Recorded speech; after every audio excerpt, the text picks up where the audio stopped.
Hello everyone, and peace of the Lord to all of you. I hope my voice came in good and clear. Please invite your friends. And I have a complaint to make. You guys are always late, but it's okay. I will pray to the shin of Allah to forgive you all. And you know, if you pray to the shin of Allah, Allah will reward you a lot of versions. And we will talk about those versions today. But before we go there, I want to go to the previous video, because I got some comment from our friends, the Hindus. So we will read just very few of them before we go with our topic. Our friend here, I don't know, sorry how to read your name, my friend. Forgive me. My Indian language skills is not that good. I know how to say curry, you know, and I don't know even that if that word is correct, because in English sometimes they say words have nothing to do with the original. Okay, so here our friend Benji Cord said, I sense your confusion, CP, but your choice in word in this video look like you are struggling to get a solid angle of attack. Well, my friend, in one hand you say confusion, in one hand you say attack, and I thought the guy make it so clear, so why I'm being confused? There's one of two reasons. Either I have a low IQ, according to you, and you, Sadhguru and those who follow him, they are so smart, and the rest of us are stupid. It's possible. But look what your friend, he said in the video. You can go watch it. He said, love is fake. It's just a reaction for emotion. No problem. If we ask Sadhguru, do you love your wife? What he will say? Oh yeah. Okay. Do you love your daughter? He will say yes. But this is fake. Is somebody nice to you? You have reaction. So here you see the stupidity from the beginning. It have no base. And not only that, my friend, Mr. Benji, if you come back home and you find your wife sitting in the top of your neighbor, don't complain, because love is fake. According to your guru, if somebody is nice to you, you feel good about them. The more nice to you, you know, and then when they are so nice, you love them. All right. So if your neighbor is nicer to your wife more than you, she have the right to sit in the top of him, and she will love him, because this is love is fake. Remember, it's just reaction. So your logic is accurate and stupid. Actually, this logic can destroy society, because now everything around us is fake. Everything is just emotion and a reaction. So if somebody is nice to me, I love the person. If somebody is not nice to me, what if a person, he is your mother, and she is nice to you, not nice to you because you are doing wrong, so you hate her? So the logic is broken, it's stupid. It works with those who they are just enjoying the skills of language. Otherwise, your guru is a stupid guru. He is successful in making money. I have to admit, all cult leaders, they are successful in making money. And this is why you will see your guru flying all the way to Beverly Hills. Okay, what he have to do with Beverly Hills? As who is waiting for him there? You know how much money he spent to fly all the way to Beverly Hills? What kind of an airplane seat he have, the guru? What kind of hotel he had? So all this money, if he is a guru, he should not be spending. But I will tell you why he spent it. First of all, he spent nothing, because now he will go back fooling them that he have a project to make India green. This guy is saving India, but he is doing a project in his land which he owned by his name, which is a land he stole from the farmers, as many documents shows. So, you know, you can say whatever you want, but your guru is a scam. If you look at the watch in his hand, you see we have many of like those in our churches too. Don't think this is only about the Hindus. They are exist everywhere. Mohammed is the best example. So we have a priest who they are fraud. There is a lot of people who will take advantage of the poor ones and the rich ones. The rich ones, they are seeking entertainment. Those are rich women, blonde, You know, they don't know what to do with their money. Living in Beverly Hills, you know what Beverly Hills? Go check it out. So, is he willing to make a speech between that tiny village where people need him most? Where there's no microphones and lighting and TVs and money donation? Is he willing? No.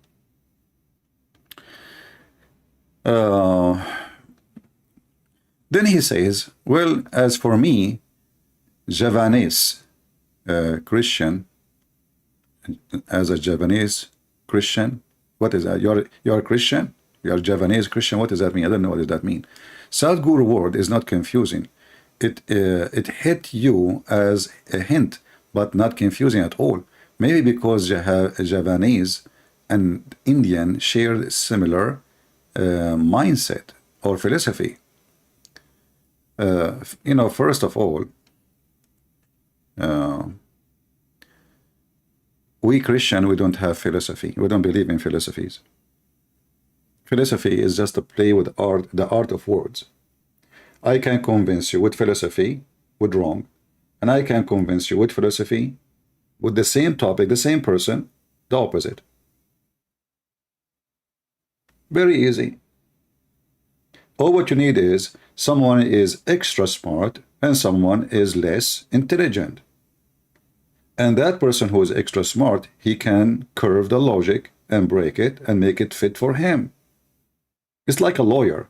A lawyer, what he do? And as you know, you don't know if you know, I have a degree in law.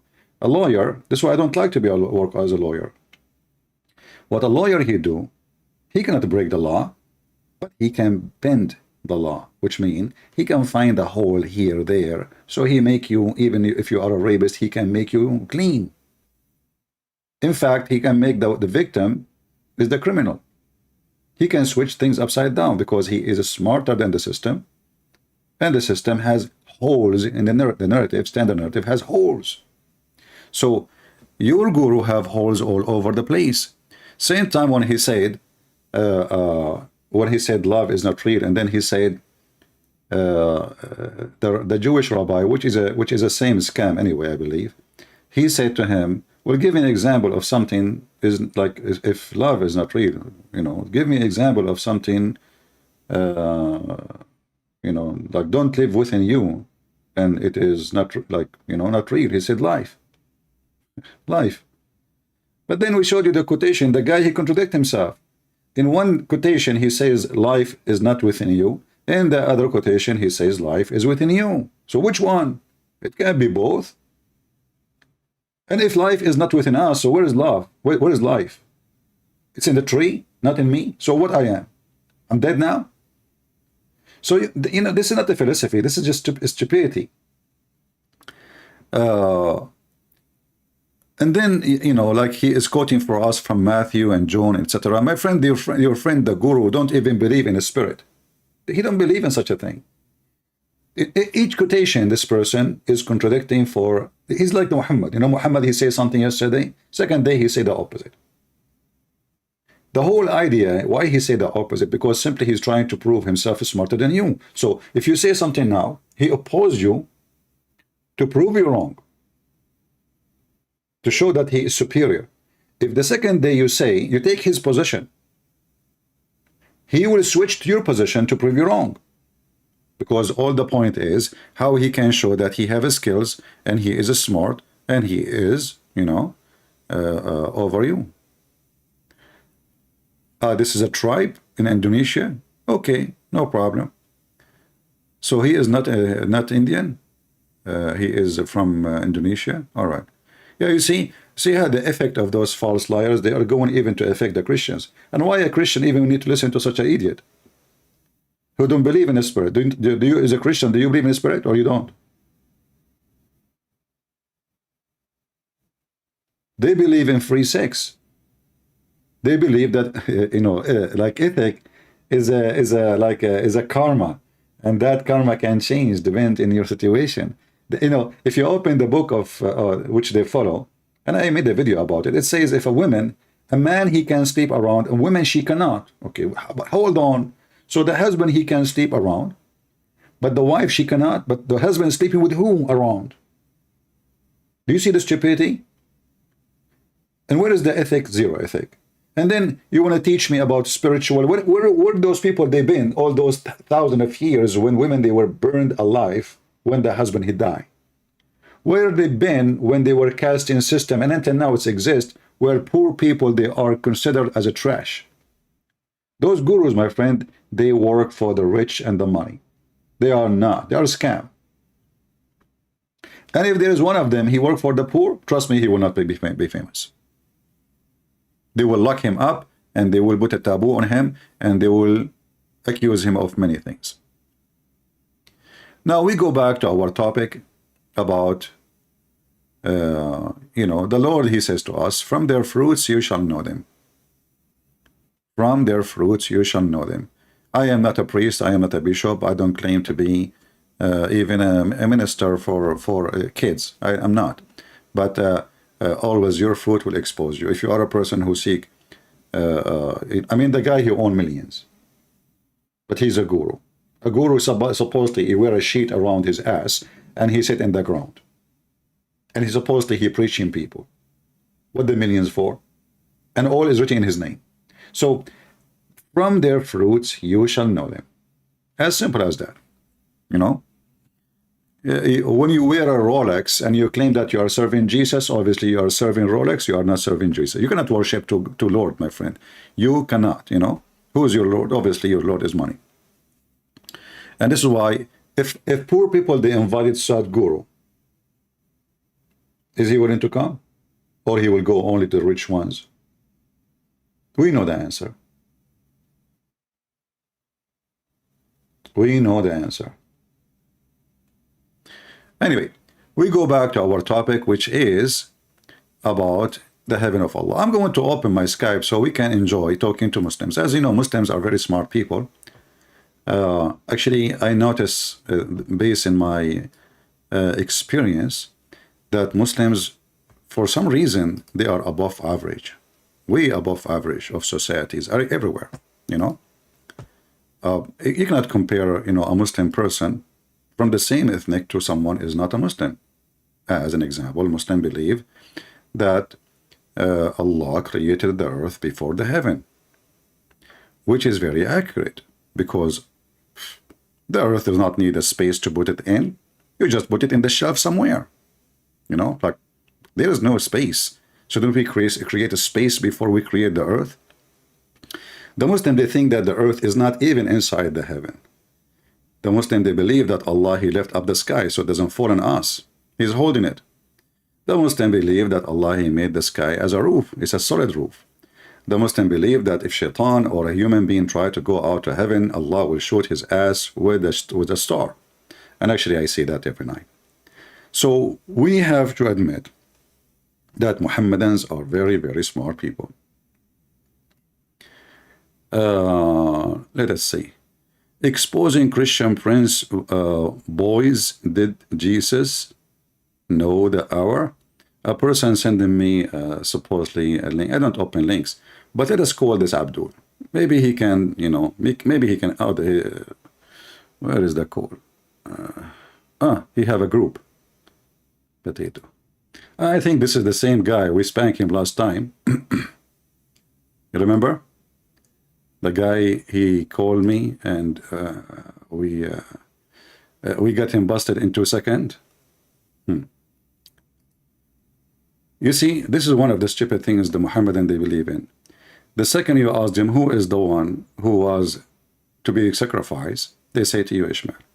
So they bend the story. Muhammad, he came thousands of years after Abraham, and supposedly he is the one who will tell us about Abraham. And then when you go to the Quran, you will find the Quran itself saying clearly that the one who been to be sacrificed is Isaac. The second you show them that from their book, they cry. It's possible to have a private conversation. No, my friend, I don't speak in private. Okay, hello. I heard you are making videos about Islam. I have some questions.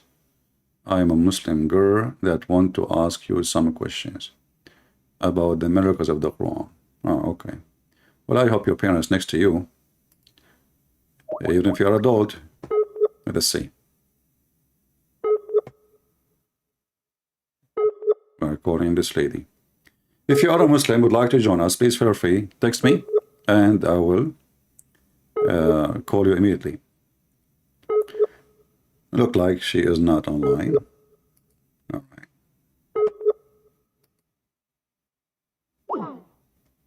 No problem. Let us see another person. This is from yesterday. You are very disgusting a human being. You call yourself an Arabic scholar. You are nobody. How dare you to insult our Muslim women? A Muslim is talking about insulting Muslim women. Isn't it your prophet? He says, ناقصات عقل ودين. They have half a brain. So if you have a little dignity, you leave Islam, you and your women. Let us try to call this person. Muslims, they defend women, brother, but they beat them. How you insult women? Huh? How you insult women? But we follow Allah, and Allah says in chapter 4, verse number 34, beat them, jail them. Muslims are the human right defenders. Let us see if we have any.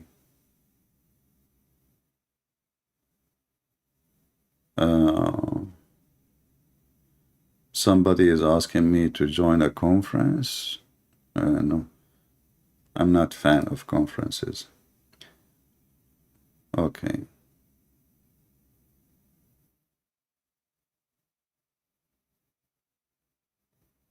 All right. If you are a Muslim, please feel free. And don't send me messages for no reason, my friend. I mean, he is crushing Christian, please help. A Muslim, he is a Christian. Bring him here, what I would do. I mean, a Muslim, he can crush Christians. We crush Muhammad every day. Actually, Muhammad have no balls no more since I started crushing his balls since I was a kid. In fact, I can prove that Muhammad has 0 balls. Isn't it the Quran say so? Isn't it the Quran says that people are making fun of him because he cannot have kids? And don't tell me that Muhammad had balls. Because simply the Quran says that sperm is coming from the backbone. So who need balls? You know, when you read the Quran, you die laughing. You know, the only religion who believe that balls are located as balls in a Christmas tree is Islam. There's no job for those balls according to Allah. They are just for decoration. So your wife, she can play ping pong with them. Like, honey, what is this? Oh, those are 2 ping pongs. So if you break one, we can use the other one. So when a Muslim, he speak about he can crush Christians, here we go, we are here. They are recorded. The video is there. You can download it. You can post it. And the Muslim, if he is a Christian us, we challenge him to call us, download the video, post it in your channel. What balls? What are you talking about? In Islam, Muslim women have balls. Muslim men, they don't. According to the Quran, you know, women, they have a sperm coming from their ribs, which means women are fooling us. They lie to us. They say to us they have breast, but the fact they are big, huge balls, especially those who they are done in Thailand. I mean, they are so huge, man. You can break bricks with them. Actually, I saw Al-Qaddafi, his bodyguard women, she was breaking the bricks with one of her breast, which is made from very hard silicone. I mean, have you ever heard of a God, he says such a thing, that women, they have sperm coming from their ribs? I mean, are you sure they are the ribs, not the hips? Because, I mean, the language is like ribs, hips. Give me tips. What the heck? What do you do? Think about ultimate. This is a kid. We just record him. You know, this is a kid. You know, ultimate whatever potato. They don't accept the hadith. They don't accept the tafsir. They don't accept what they do. So they give you their own. And the second you show them from the Quran, clear verses, bum bum, bye bye. Those people, they thought they can play, they can escape the humility of the stupid Muhammad by saying, I don't accept the hadith. So what is the last name of your prophet? He says in Google, it says Abdullah. In Google, I said, okay, where in Google? What do you mean in Google? Which book is that? Those are the one who want to challenge me. They find the name of their prophet in Google.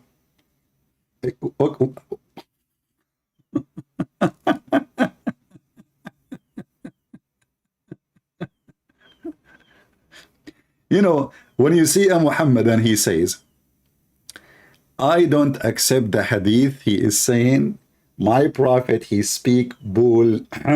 You know what the rest. This is what he's saying.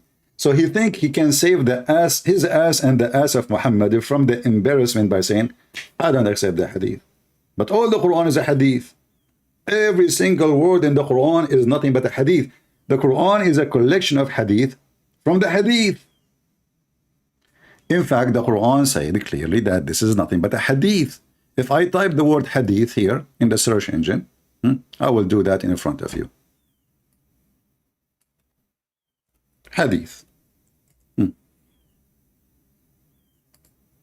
The search engine is weird. Here we go. Do you see how many times it appears? Hadith, hadith, hadith, hadith. Allah keeps saying hadith. Even his word is a hadith. Huh? Even the Quran says that Allah will teach you how to explain the hadith, which is what? Which is the Quran.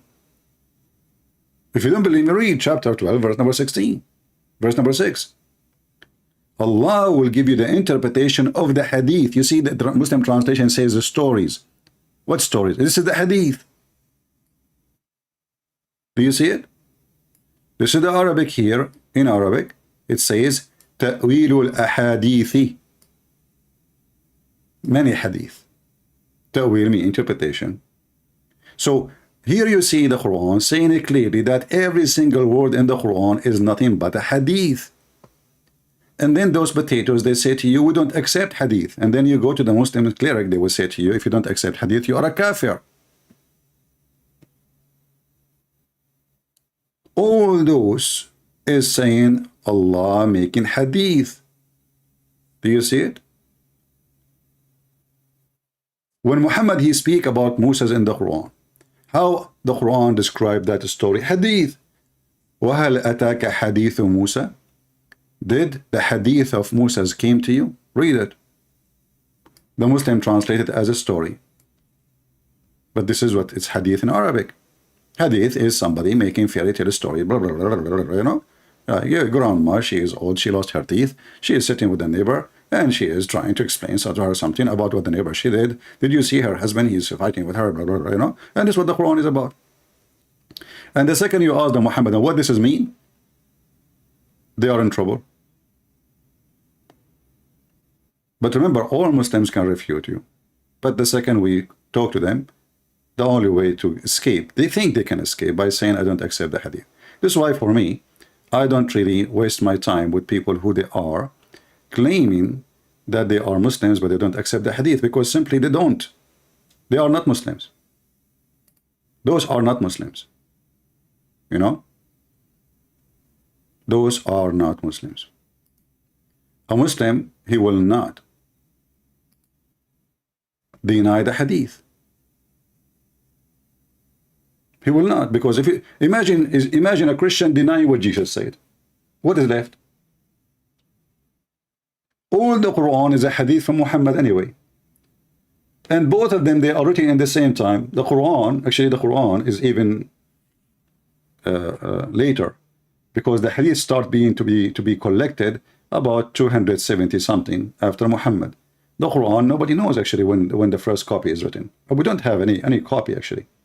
Even the Quran, they say to you, the Quran of Uthman, does not exist.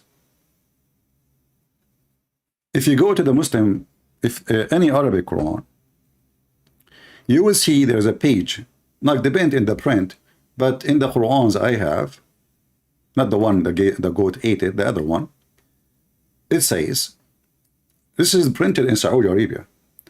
This is a mushaf. This is not even a Quran. Mushaf. Mushaf means papers, pages, collection of pages, written and adopted according to Hafs ibn Sulaiman ibn al-Mughira. Okay, hold on. Who is the first name they start with? Hafs. But Hafs is a person exists more than 200 years after Muhammad. Okay, but do we have even the book of Hafs? No, we have recitation. Even here it says recitation. According to the tell, not a book. Hafs, he learned the Quran from his father, stepfather. and his stepfather and Hafs, both of them accused by Muslim to be fraud.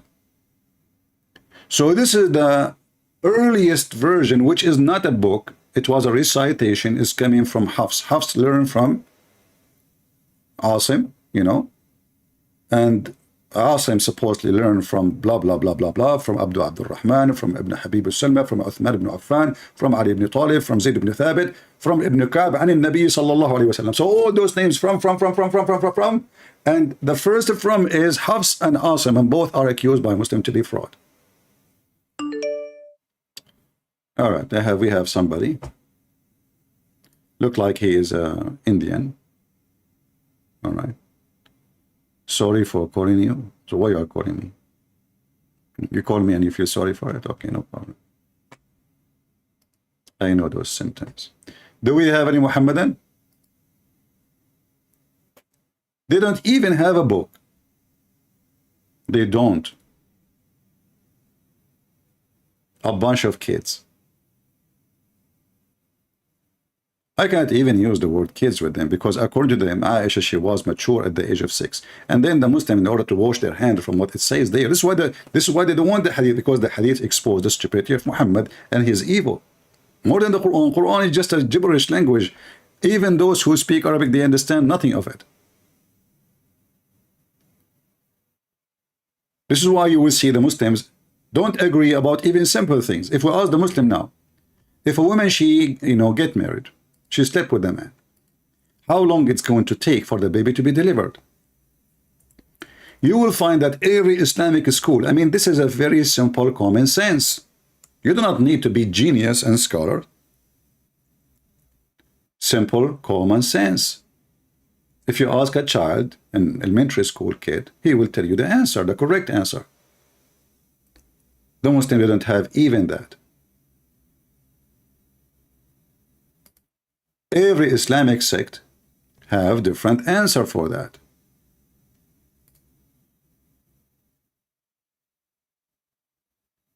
And they go extreme with their answers to the point some they say it is 4 years, some they say it's 5, some they say it is 6, some they say it's 7, some they say it's unlimited. Unlimited. Women, she is going to carry a baby from you, and then she will call you 20 years after saying to you, hey honey, come and see your baby. I just gave birth to him. You will say to her, I divorced you 20 years ago. She will say, this is your son, you idiot. Come take him. Give me child support. Why? Because the Quran is so clear. What is the longest period a woman, she will be pregnant? This is their Muslim website. This is not my website. And here, this is the question. And here the answer. And the answer starts from 1, 2, 3, 4, 5, 6, 7, 8, 9, 10, unlimited. And then first they say, okay, 9 months. Second, and those are a small, tiny number of Muslims believe in 9 months. The majority, they don't believe in such a garbage. 9 months is bad. And then maximum pregnancy is for 1 year. This is the opinion of Muhammad ibn al-Hakam, but he's nobody. Let us go to the big scholars. Now 2 years, this is the Hanafi. This is one of the biggest sects of Islam, the Sunni. 2 years. Then we jump. This is Abu Layth ibn Sa'd. 3 years. Then we jump. 4 years. And this is the opinion of Shafi'i and Hanbali. Those are alone is more than 50% of Islam. 50% of the Muslim Sunni, they believe that women, she can give you a child after 4 years. This is why a woman, she was accused in Sudan during the Sharia law government, the previous war criminal who ran away from jail just lately. When they took her to stone her for fornication because she gave birth after her husband's death, the lawyer, he showed them what the scholars they say she can still give a child from previous husband even 4 years after. Well, her husband did that pass away just 2 years ago. Just 2 years ago.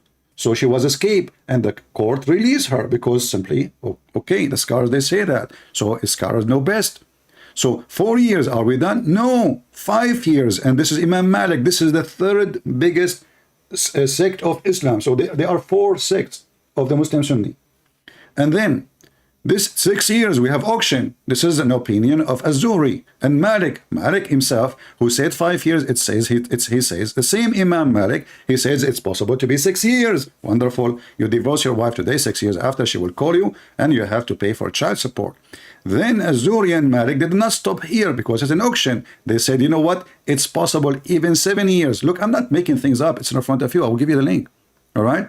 Then the last opinion is there is no limit. What? There is no limit, my friend. Do you see it? Do you see why they wash their hands? From what their stupid prophets say? Do you see? There is no limit. And now what they will say, Christian Prince is lying. It doesn't say that, CP. What the heck?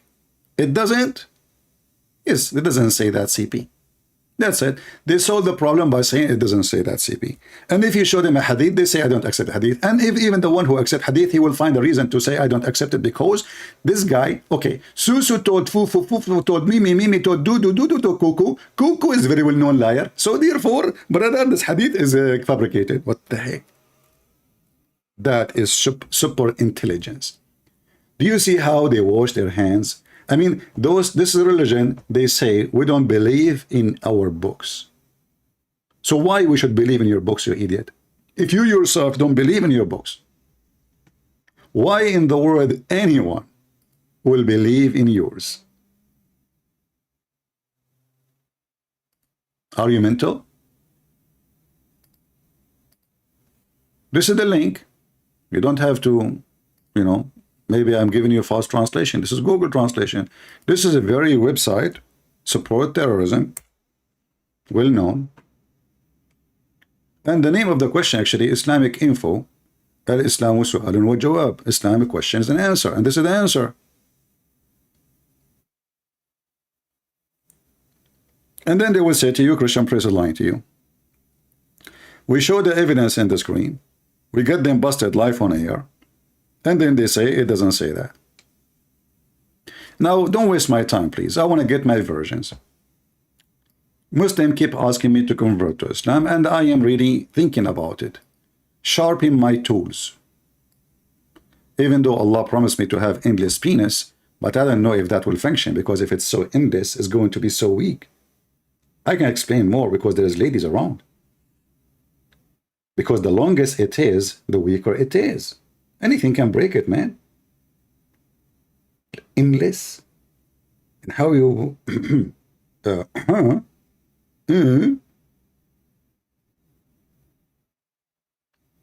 So this is the religion, brother. It's perfect for everybody. You can beat your wife. You can change them as much as you want. Same as changing shoes. Women are stupid. You don't listen to them. And yet Muhammad, he says, take your religion from Aisha. I mean, you stupid idiot. How you say women are naqisat wa aqlin wa deen, and they have half a brain, and they are not even allowed to be a witness in the court, except in the court of money. In that case, you have to bring 2 women, which you accept, plus 1 man. If there's only 2 women, are not accepted. And now you say to me, take it from Aisha. But we'll take what? Aisha, she was doing breastfeeding for adult. And then the Muslim, they say to you, oh, Aisha there, may Allah please with her. They don't even dare to say she's a scumbag.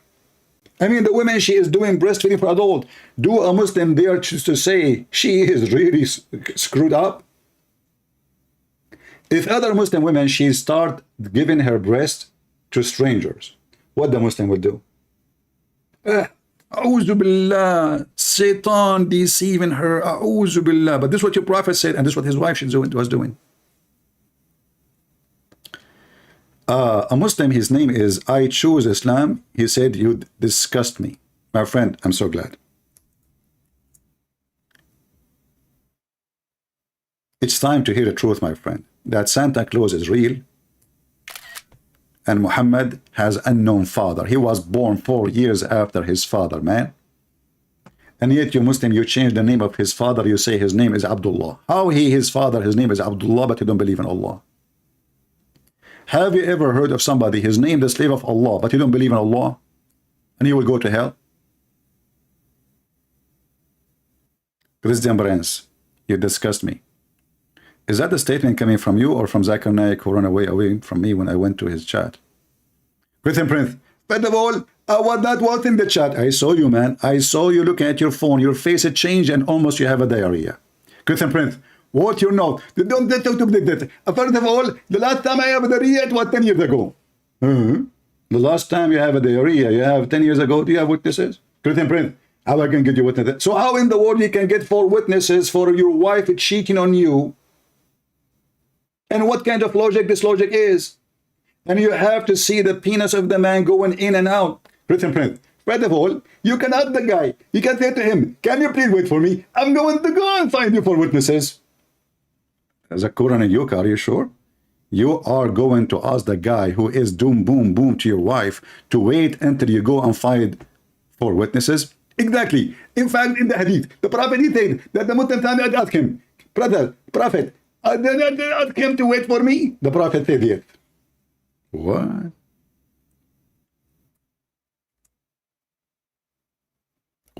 What?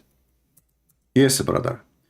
A man come to the Prophet. He says, are you saying, Prophet, that if I find my wife with a man, should I give him some time until I bring 4 witnesses? He said, yes. It's in front of you. And this is Sahih.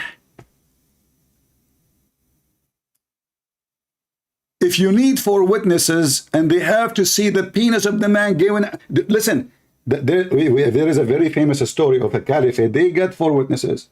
3 of them, they saw the penis going in and out. 1 of them, he saw only the legs of the wife, of the woman, around the neck of the guy, and he said to the caliphate, her feet, they were shaking like an ears of donkey. The caliphate did beat them all because they are liars, because there's no enough proof, no 4 witnesses. So if your wife, excuse me, sitting in the top of the fornicator who's fornicating with her, and she is wearing a skirt, it's impossible to prove it. Even if you have 4 witnesses sitting in the top of him, and she is doing it because nobody saw the penis going in and out. It's not enough to see the penis after she stand up. It have to be going in and out, and you have to witness it. This is religion. And here you ask yourself, if I need 4 witnesses to see the penis going in and out to prove the point, do we have any 4 witnesses to prove that Muhammad went to heaven? Do we have 4 witnesses Muhammad receiving Quran? Do we have 4 witnesses of Muhammad doing anything? In fact, Muhammad is the only one who used to have sex without witnesses, which means even his wives are not there. The hadith says that the Prophet, he imagined himself having sexual intercourse, but in fact, he never did. It doesn't say that, CP. It doesn't say that. It's in front of me. What's wrong with you, Christian Prince? First of all, let me teach you Arabic. Abdul, this is your translation. First, secondly, I speak Arabic. It's my first language. Christian Prince, you are not an Arabic. You don't speak Arabic. I challenge you to read for me the Quran. Like, Abdul, come on, give me a break. The Prophet continued for such a period of time imagining that he had sexual intercourse with his wife. In fact, he did not. So he was imagining what? With who? What he was holding. This man is mentally ill. If you go to a doctor and you say to him, I imagine myself and during the daytime, having sex, speaking to people, holding women, tickling their nipples. You know, honey, your nipples is so cute. Why you have 3 nipples? Honey, why you have 3 nipples? Oh, okay, this is a guy. Those are not nipples. Sorry. So, your prophet during daytime imagine himself having sex. This is not when he is sleeping. Do you know what doctors they say about that? How we can trust this guy that he saw an angel?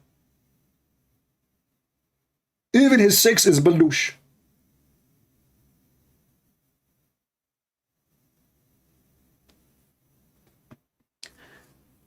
Tell you about Jannah women? I cannot tell you much about Jannah women. They are so hot, man. Mean. And especially when they sing one song for you. And not only that, the women in the Jannah, they are watching you right now. If your wife in earth, she made you angry, do you know what your wives in the Jannah they will do? They will go crazy. They will scream from Jannah, say to your wife, don't hurt him. Don't hurt him, okay? He is just passing by, okay? Muhammad must be a true story. So he Muslims, women in Jannah, they have a TV. Did Allah install like a web camera for them to watch what's going inside the house? How she will know that you are fighting with your wife? The Prophet said, whenever a woman harms her husband in this world, oh boy, that without any do right, to click between two bracket, without, so can Muslim women harm her husband with do right? Supposedly the Abdul trying to fix it, you see, between two brackets, like, you know, you see the bracket, it's me, it's not there. His wife among the Houris, like one of those, many, there's millions of them. She will say, you must not harm him. May Allah destroy you. He is only passing by as a guest. He is coming to us, coming, honey, bunny, bunny, the bunny is coming.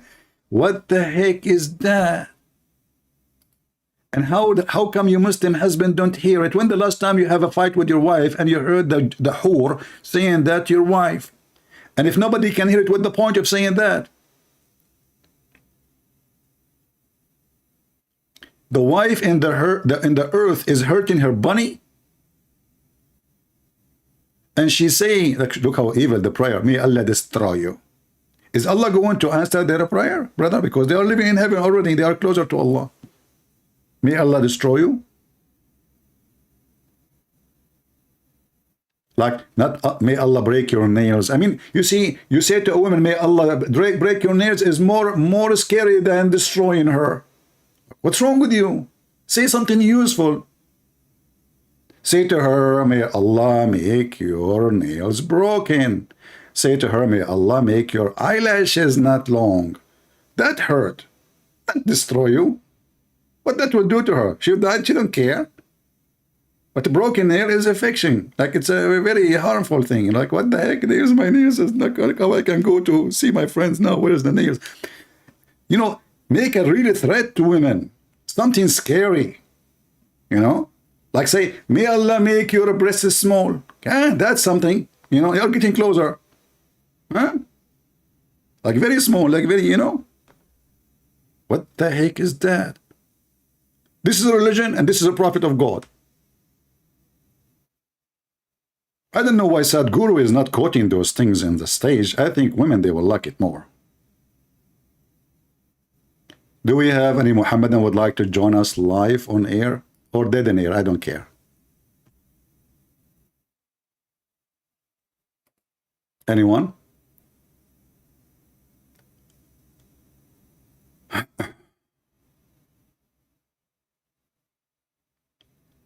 It is the kid you hang up constantly because you are scared of me, but you are not a proper talk.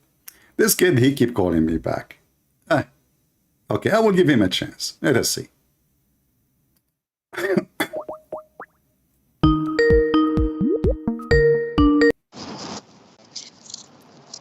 Yes. Yes, my friend. What do you think about what we see in the screen? I will give you a chance. You remember? Last time you start insulting, calling names, saying dirty language, but it's okay. I will forgive you. So what do you think about... That's nice of you. What do you think about the prophet saying that if a woman, she harm her husband on earth, the women in heaven, they will curse the wife? I have no problem with it. Well, tell me what... I'm not saying you have a problem, but how she can see what happened in your bedroom?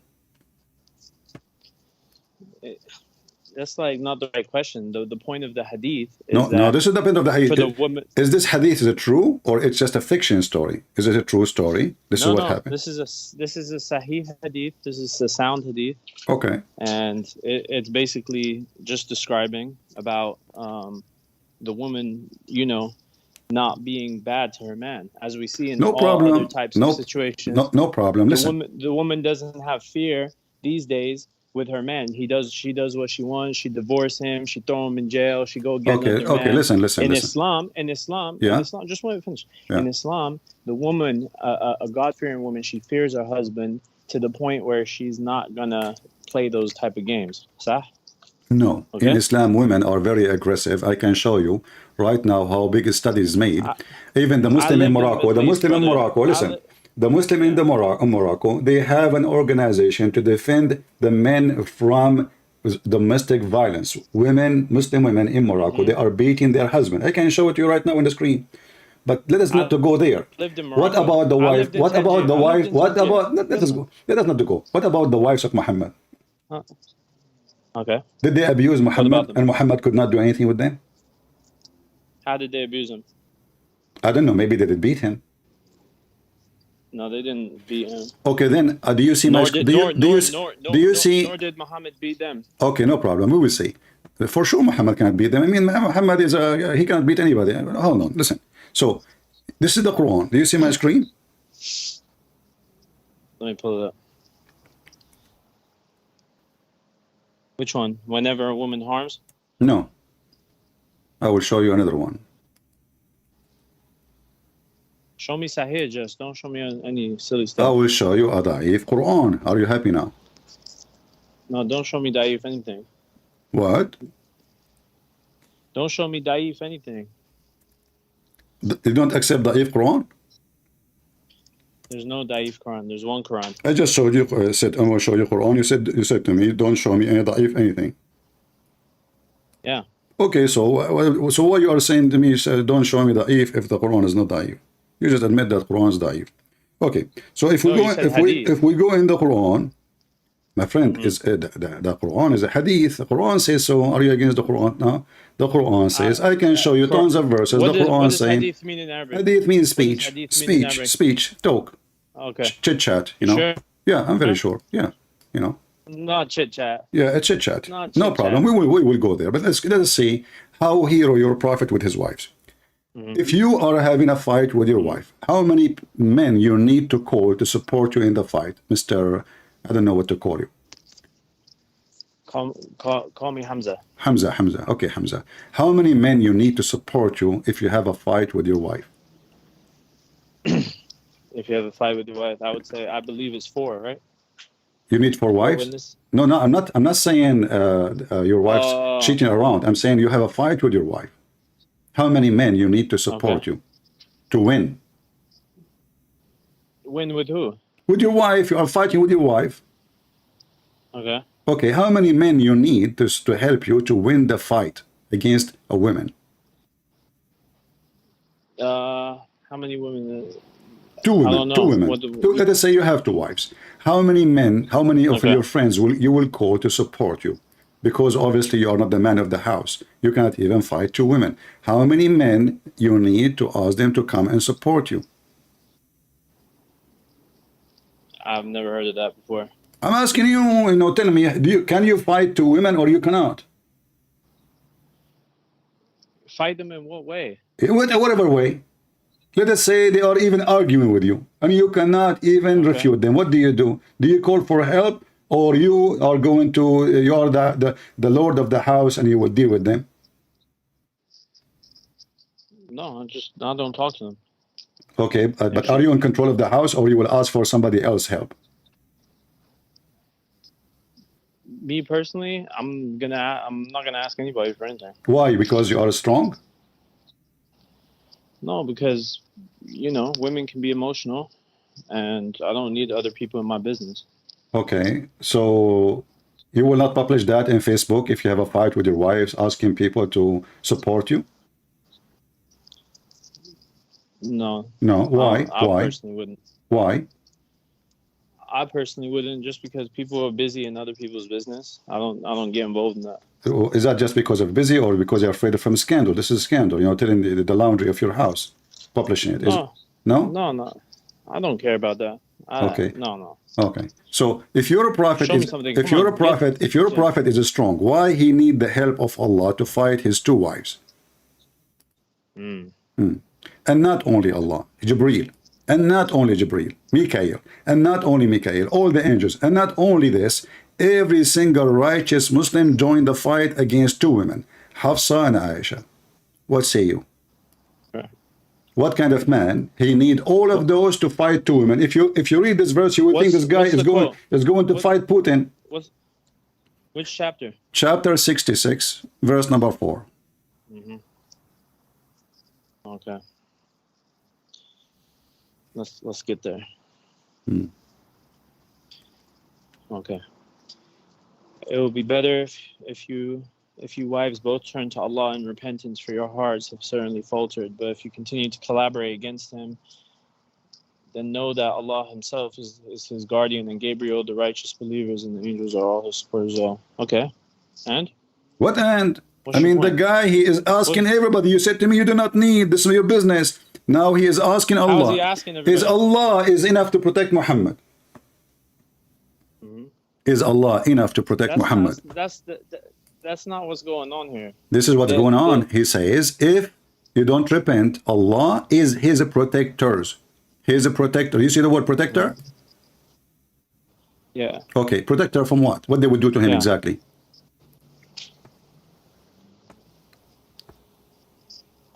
Protector. You want to call a friend? Where are you seeing protector? No, I'm here. I just think before I Protector. speak. Allah is protector. So obviously the wives of Muhammad, they are beating the hell of him. No. So why? What do you mean the protector? Two wives in the house of Muhammad, and they are doing what exactly to the point he needed Allah? Is Allah is enough to protect Muhammad? No. He says in Jibreel. Is Allah and Where are you Jibreel seeing the are? word protector? It's in front of me. Protector. It says here in front of me.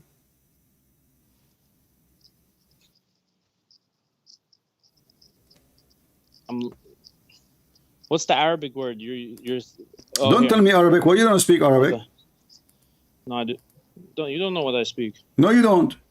You called me. You called me 1,000 times before. You never spoke one Arabic word. You don't even know how to say your name correctly. Okay, your name is Hamzah. What Hamzah mean? Hey, you do not know the name of. You don't even know the meaning of your name. Your name mean lion. You are a cat. Hamzah mean a lion. You don't even know what your name mean. What's your name? What's your name, Hamzah?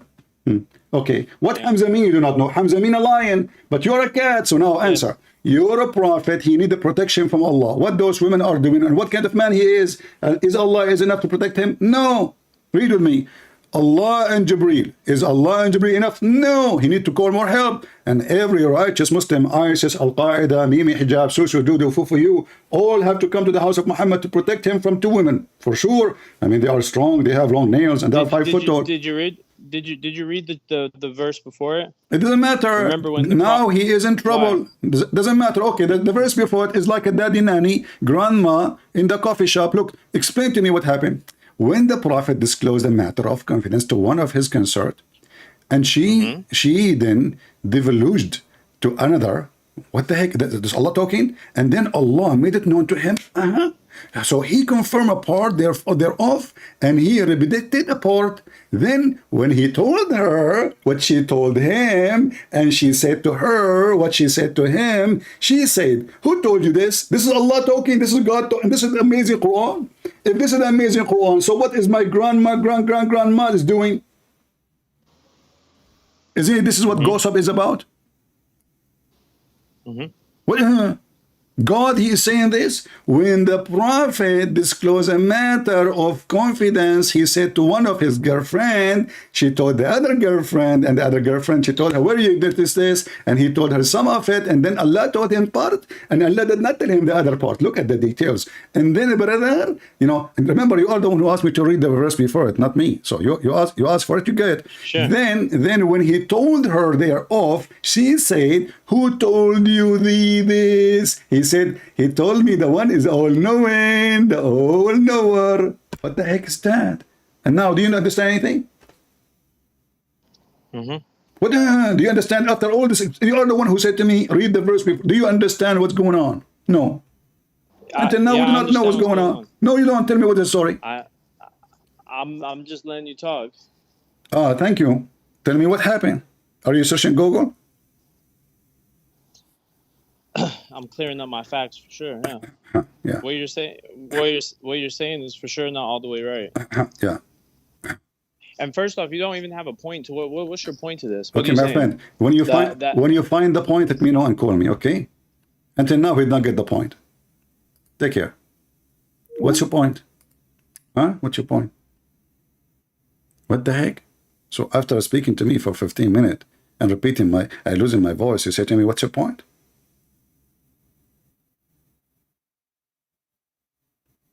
What the heck? What a shish kebab religion. What a literally shish kebab religion. This is God. When God told Susu, Susu told Mumu, Mumu told Fifi. Fifi said to her, "What you told? Who told you this?" And he told Allah told him some, and he did not tell him the rest. Look, why Allah he do that? Muhammad, he heard what they are, the gossip. He claimed Allah told him. Here we go. He do not know all of it. He's trying to find out what they are doing.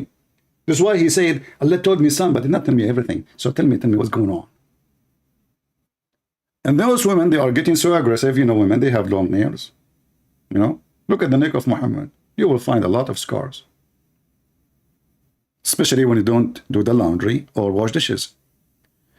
Here you see with me how stupid this book is. And this is the book they say to you, it's made by God. This is God talking.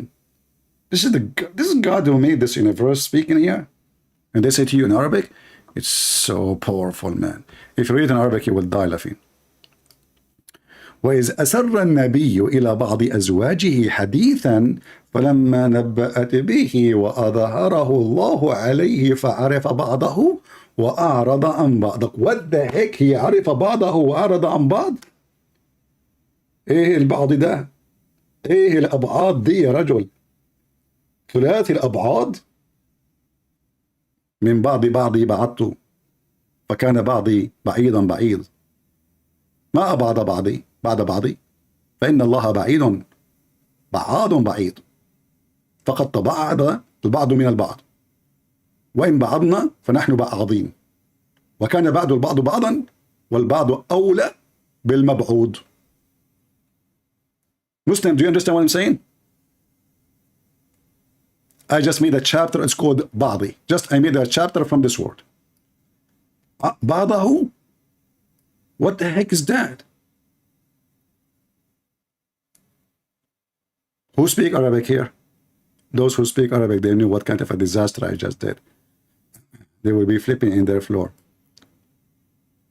What the heck is that?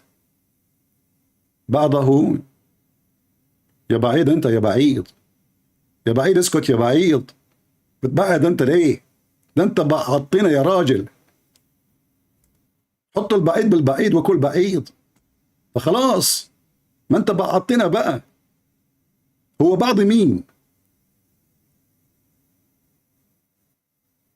What the heck is that? And yeah, Hamzah do not know what his name mean. What's your name? Hamzah. Do you speak Arabic? Sure. Okay, what's your name mean?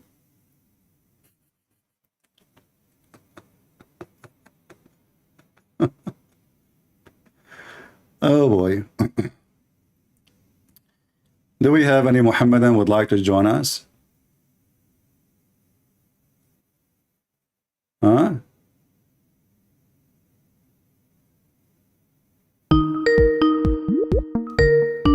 He's calling again.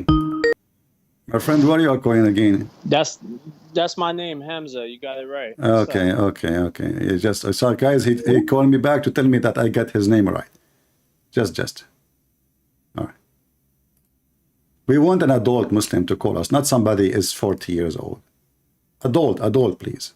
Because Muslim, they don't get the age of maturity until they are in a very late age. As you remember, Muhammad himself, according to Muslim, he was a kid until the age of 40. And then Allah, he squeezed him and he started giving him revelation. And Muhammad, because he was a kid, he is not mature. The first revelation he received, he was doing poo-poo. And then when he was receiving the poo-poo, and Allah spoke to him, the angel spoke to him, not Allah. A voice spoke to him. Muhammad, he started running in his pant between his legs. Immature behavior. Have you ever heard of a prophet of God? The angel of God is speaking to him only when he want to do poo-poo. Each time the prophet he go out, you see, in these days, there's no bathroom really. I mean, we are talking those Arab Bedouin. So they go in the desert, it's empty. In the dark, you go, dump it and come back. Muhammad, he go out to dump it. And then he hear a voice say to him, "Oh, Muhammad." The second Muhammad, he hear the voice, Let us go to chapter number 1. Give me a second. This is not the chapter. The second he hear the voice, Muhammad, he flee and he start running like a Tarzan in the jungle. Why Muhammad is running? And remember, those books are Muslim books. Those are written by Muslims, not by us. Whenever he went out, which means to do poo-poo, baraza, he used to hear someone calling him, "Oh, Muhammad." And whenever he heard this, he used to flee. Is that an act of a mature person? Let us say I go out in the dark and somebody call me Christian. What I would do? I will run. I will say, "Who's this? Why is running? He's a kid. He's a kid. He's a coward. Why in the world he flee?" Especially if this is not the first time the angel spoke to him. So the angel said to Muhammad, "Oh, Muhammad," he did not say, "Hey, he took money from me." Like, you know, Muhammad, maybe he borrowed money from the angel. Explain to me why he's running away. Maybe he borrowed money and he don't want to pay his debt. The angel is chasing him. Where is my money? But this is not the case. The poor angel, he wait for Muhammad, enter. Muhammad want to do poo-poo. Imagine how many hours. Muhammad now is coming out. Muhammad, he take his pant. He said, Muhammad, you know, in the moment he squeeze it, the prophet, he heard a voice. "Oh, Muhammad." Muhammad heard the voice. The poo-poo is coming from his ass. Start running. And then, what do you mean provide you a link? Ask Allah to provide you. Allah is the provider of everything. Are you kidding me? Guys, this guy is a kafir. He just said to me, provide me a link. Don't you know that Allah is the provider of everything? Allah knows best. He is the provider. Don't ask for things, you know, make it plain for you. Chapter 5, verse 101. Verse 102 says, because many people before you, they left Islam because of those same questions. Like, don't ask those questions. So the prophet is mature for sure.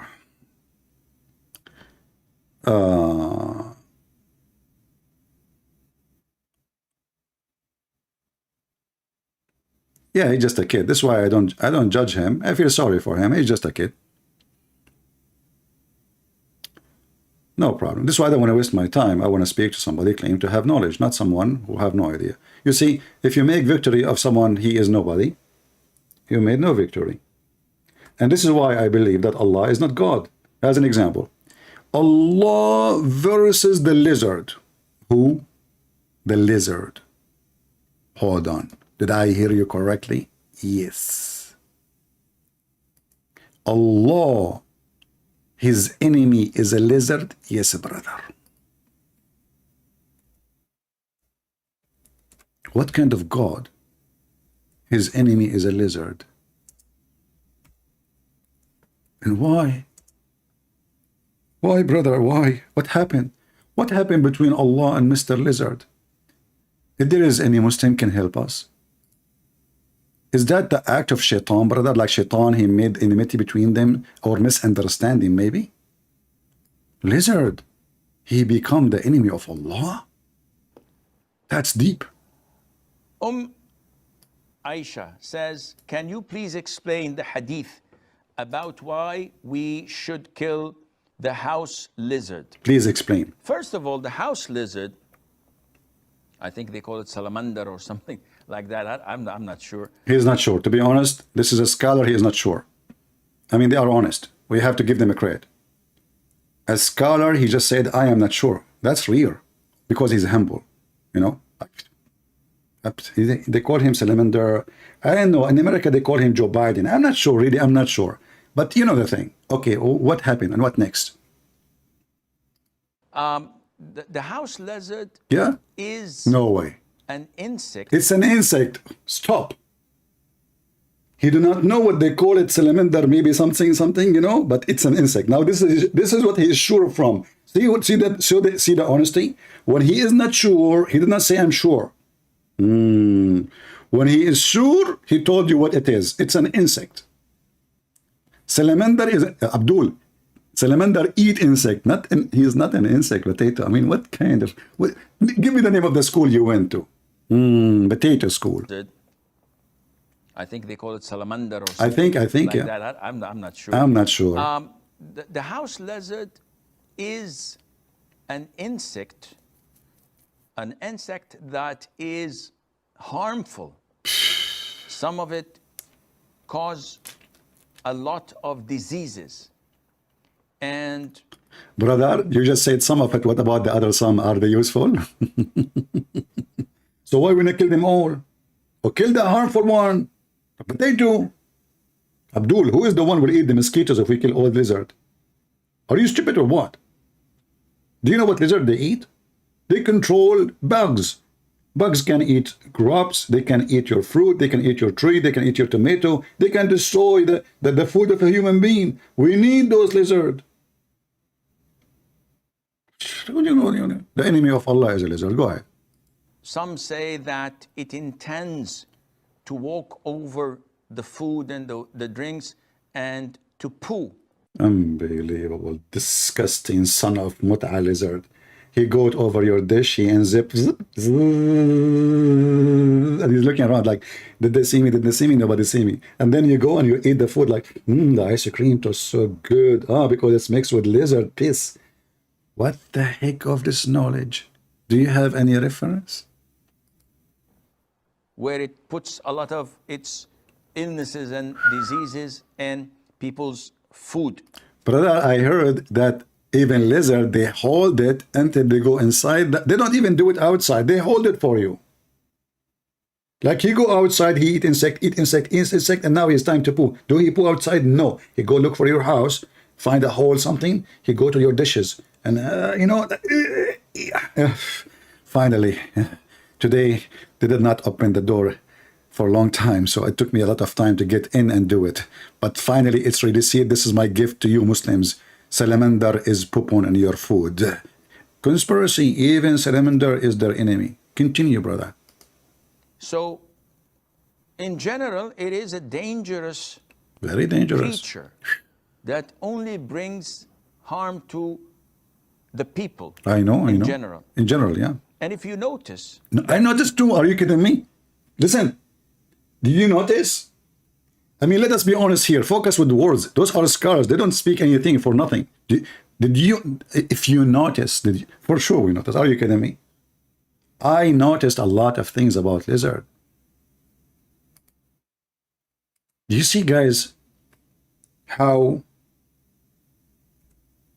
knowledge is astonishing? If you noticed. Are you kidding me? You are talking to Muslims. Muslims are the only one who notice those things, don't you know? In fact, some lizard, now they are signing contract with Hollywood. I saw one in cartoon. He signed a contract. He make millions of dollars. Those enemies of Allah in Hollywood, they are trying to hire the enemy of Allah to make a movie about Islam. And look, he is so happy and excited. And he called himself the top G. That's why he has bodyguards. Because he's a lizard.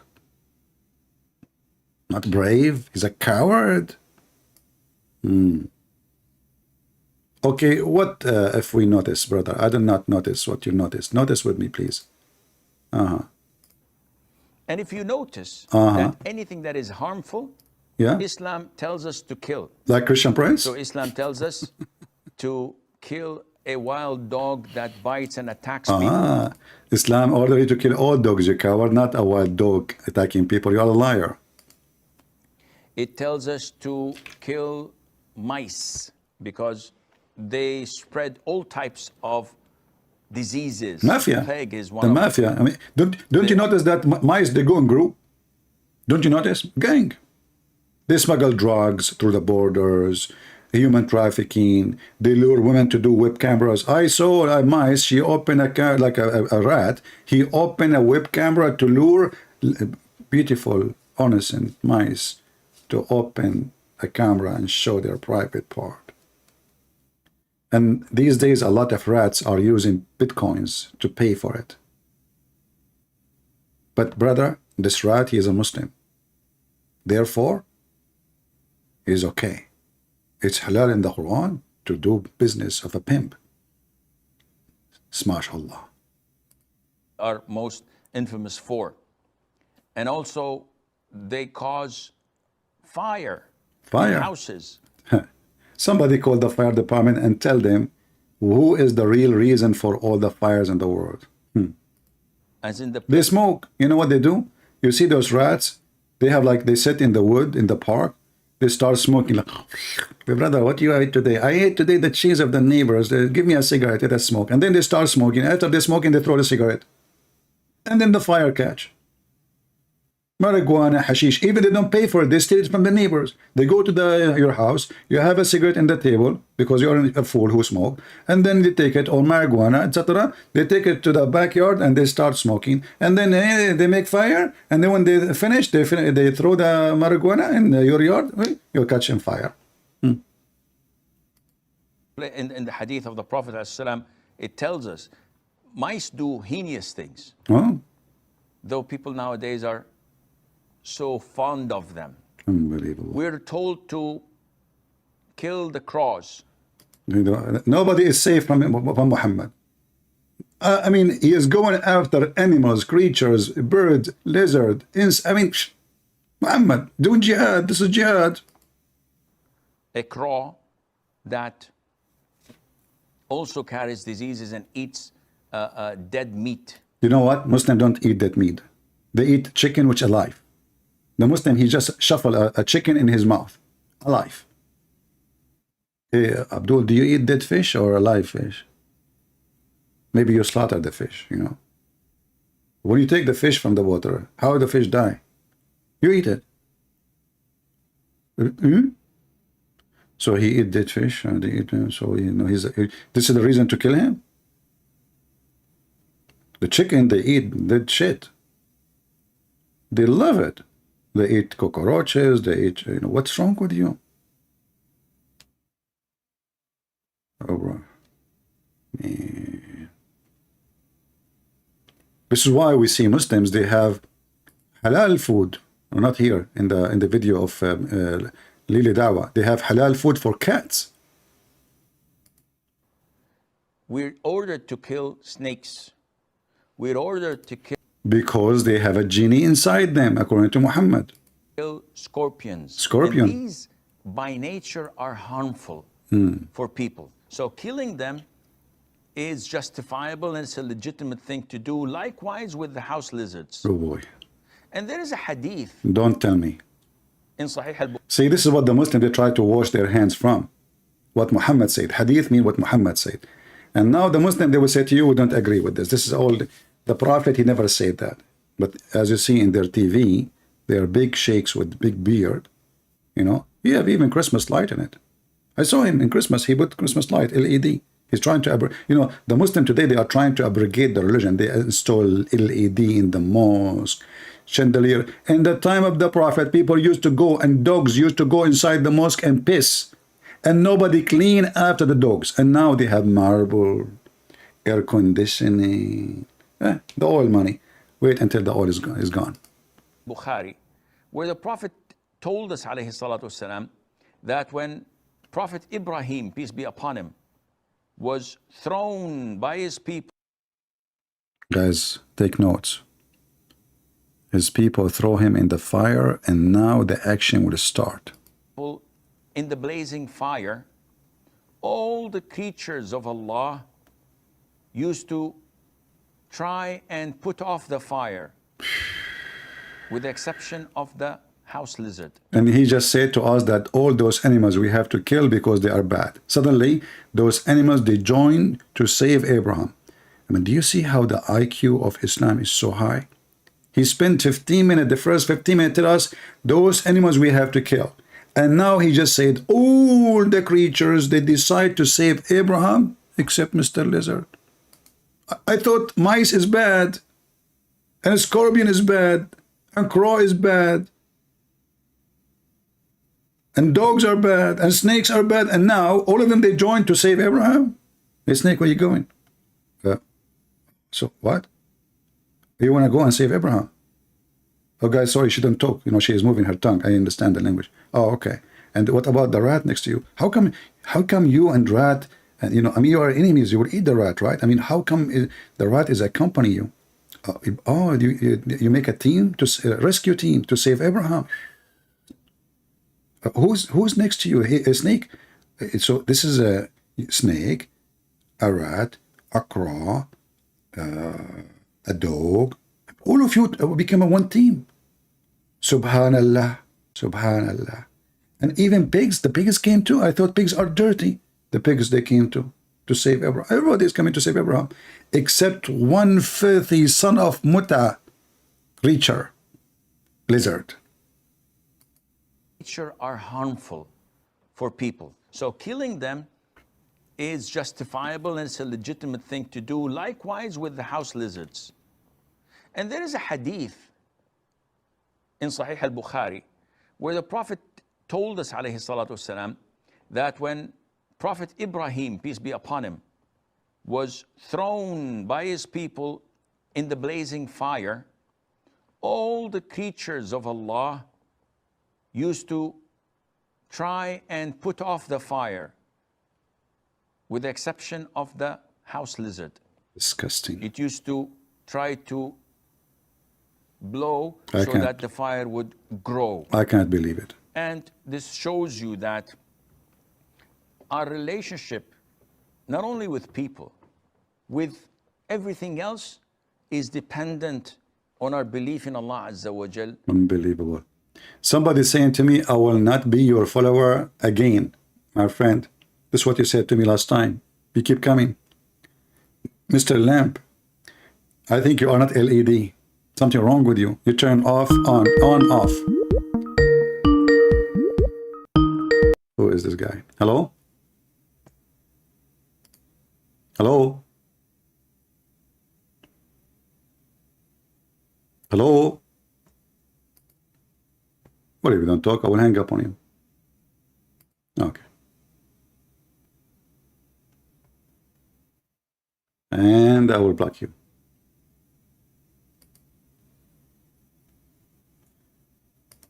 If there is any Muslim can tell us about the heaven of Allah. Any Muhammadan.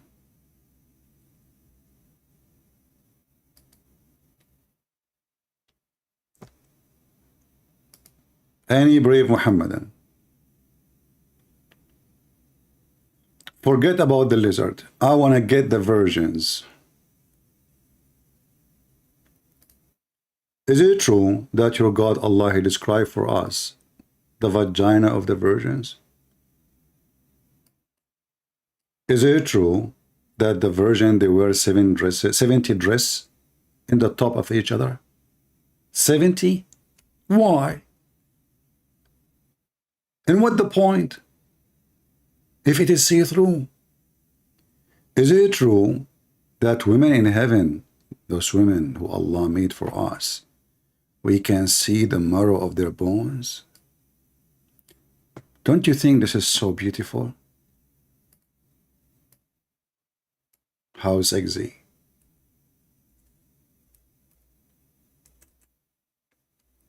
You know, it's hard to think about how wild the imagination of Muhammad. The Arab are very racist and they don't like women who have dark skin. So Muhammad decided to promise them women who they are so white, extremely white, to the point you can see through their skin. If you see someone so white, you can see the vein under the skin. The person who have darker skin, you cannot see that. So Muhammad, because he knew what kind of people he has, he have to fabricate a lie, claiming that Muslims themselves, they will be so white when they go to heaven, and the women who Allah will give to them, you will see through the marrow of their bones. And this is Sahih al-Bukhari.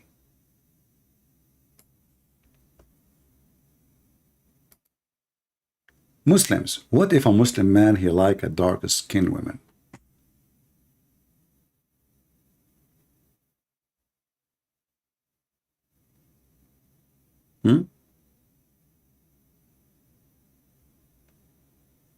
Any Mohammedan?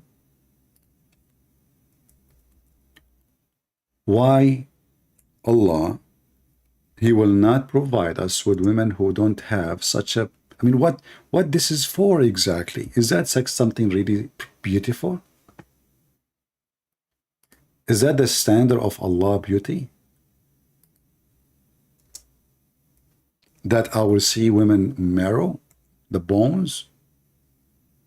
Have you ever seen X-ray?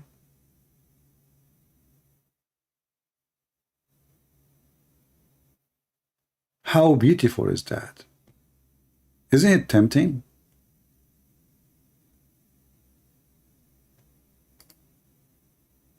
You know, if you think about it, I think it's very tempting. Maybe you do not know what we are talking about yet. I will give you an idea. Imagine now you are in heaven and your beautiful wife, she starts making some kind of very sexy positions. Very sexy. Look at this one. Or this one. What do you feel? Can we describe how Allah, the way he look at the beauty is amazing? How Allah knew that men, they will go crazy when they see this? How he knew? First time I saw it, I don't want to be single no more. I want to go to heaven. I said to myself, no way. That's it. And look at the high heels. That's so beautiful. I see some shit there. No, this is not shit. This is not shit. This is the husband green card. I mean, it's a credit card. Yeah, no. Not. Sorry, guys. I thought this is shit. Something. No. This is a credit card. You know what women they hide. You know. Anyway, and look at this one. Oof. Look at this one. Women, they do crazy stuff, man. So now you are in heaven, and she is trying her best to tempt you, showing you all her temptation skills. Oof, look at this one. High heels, her ass is facing you, and you are staring. Allah is the best designer for beauty. And now the Muslims themselves, they will be see-through too. This is what the hadith is saying, not only the versions. So look at the love. Look what will happen exactly. Oof. Let us not to go down. Let us go up. Focus on the top. Focus on the top. Brother, that's so beautiful. Who can think about such a beauty save Allah? Did the Hindu God says that? No. Even Sadhguru never imagined this. Prophet Muhammad. Prophet Muhammad, peace be upon him. He have the best heaven ever. Who is the winner for heaven this year? Prophet Muhammad. Who is the winner for heaven design last year? Prophet Muhammad. Okay. Who is the winner for the design of heaven the year before it, and the year before it, and the year before it? Prophet Muhammad.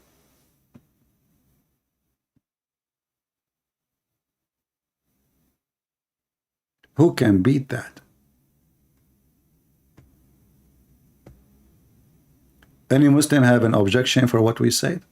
As you see, we are showing you what your Prophet said. You will see the marrow of their bones. And obviously this is making them so beautiful.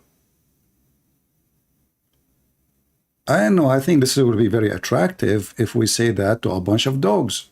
Dogs like bones. But why a man, he will be attracted to a woman, you can see the marrow of her bones. So we will not see the flesh? No. So what the benefit of the flesh? Nothing.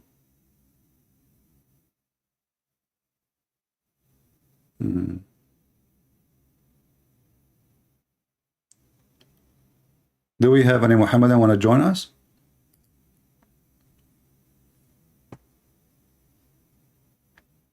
Anyone?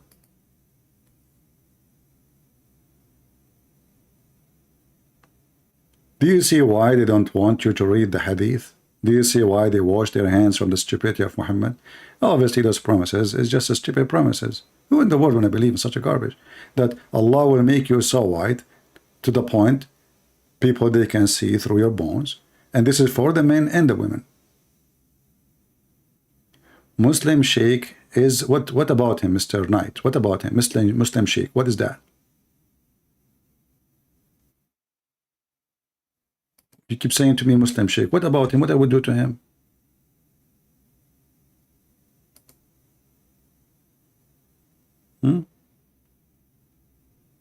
Muslim Sheikh. At least if you want to tell me something, make a sentence so I can read it. You are making Quran now. Muslim Sheikh name is. What is that? Do we have any Muhammadan? And please don't call me if you do not know what the meaning of your name.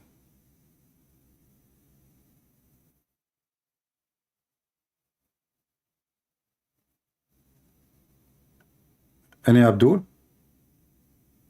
I want to go to heaven. I want to get the virgins.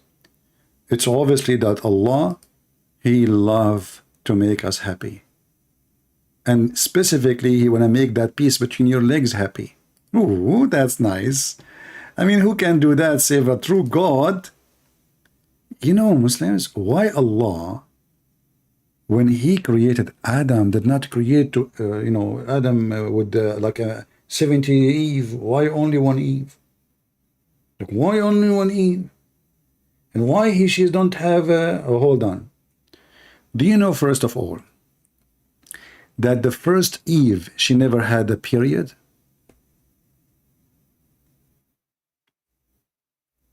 Do you know that? Who is a Muslim knows why the first Eve and women after her, for some time, they never have a period? Any Muslim knows? According to Muslims, women after Adam and Eve, their children, they don't have period. But then those women, they made a mixed party, men and women. So Allah, He punished the women. And He cursed them. And He made women have period. And since then, women, they have period.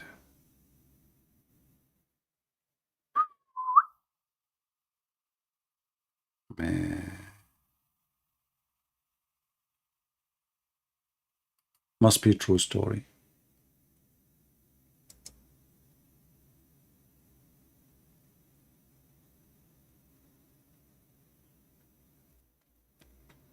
Any Muhammadan?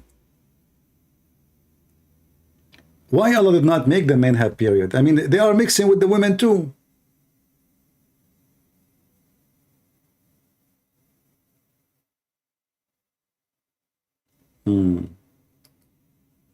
I mean, isn't it weird you punish the women? Make the men have period too. Like, isn't it the men are with them?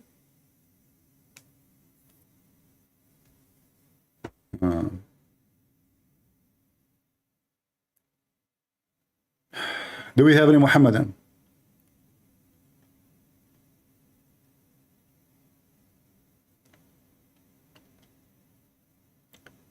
Prophet Solomon, he have a flying carpet can fit 700,000 chairs. Well, depending the story. Some they say 600,000, some they say a million, some they say, depend who is saying the story.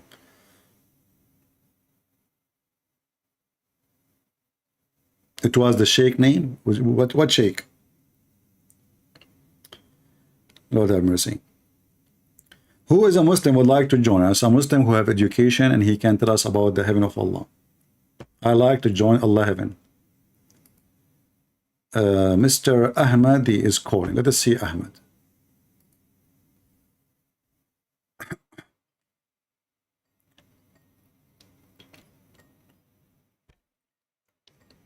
We are calling Ahmed.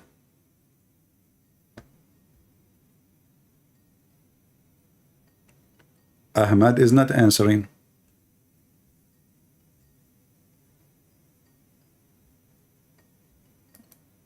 Ahmed, why you are not answering, my friend? Let us see Ahmed.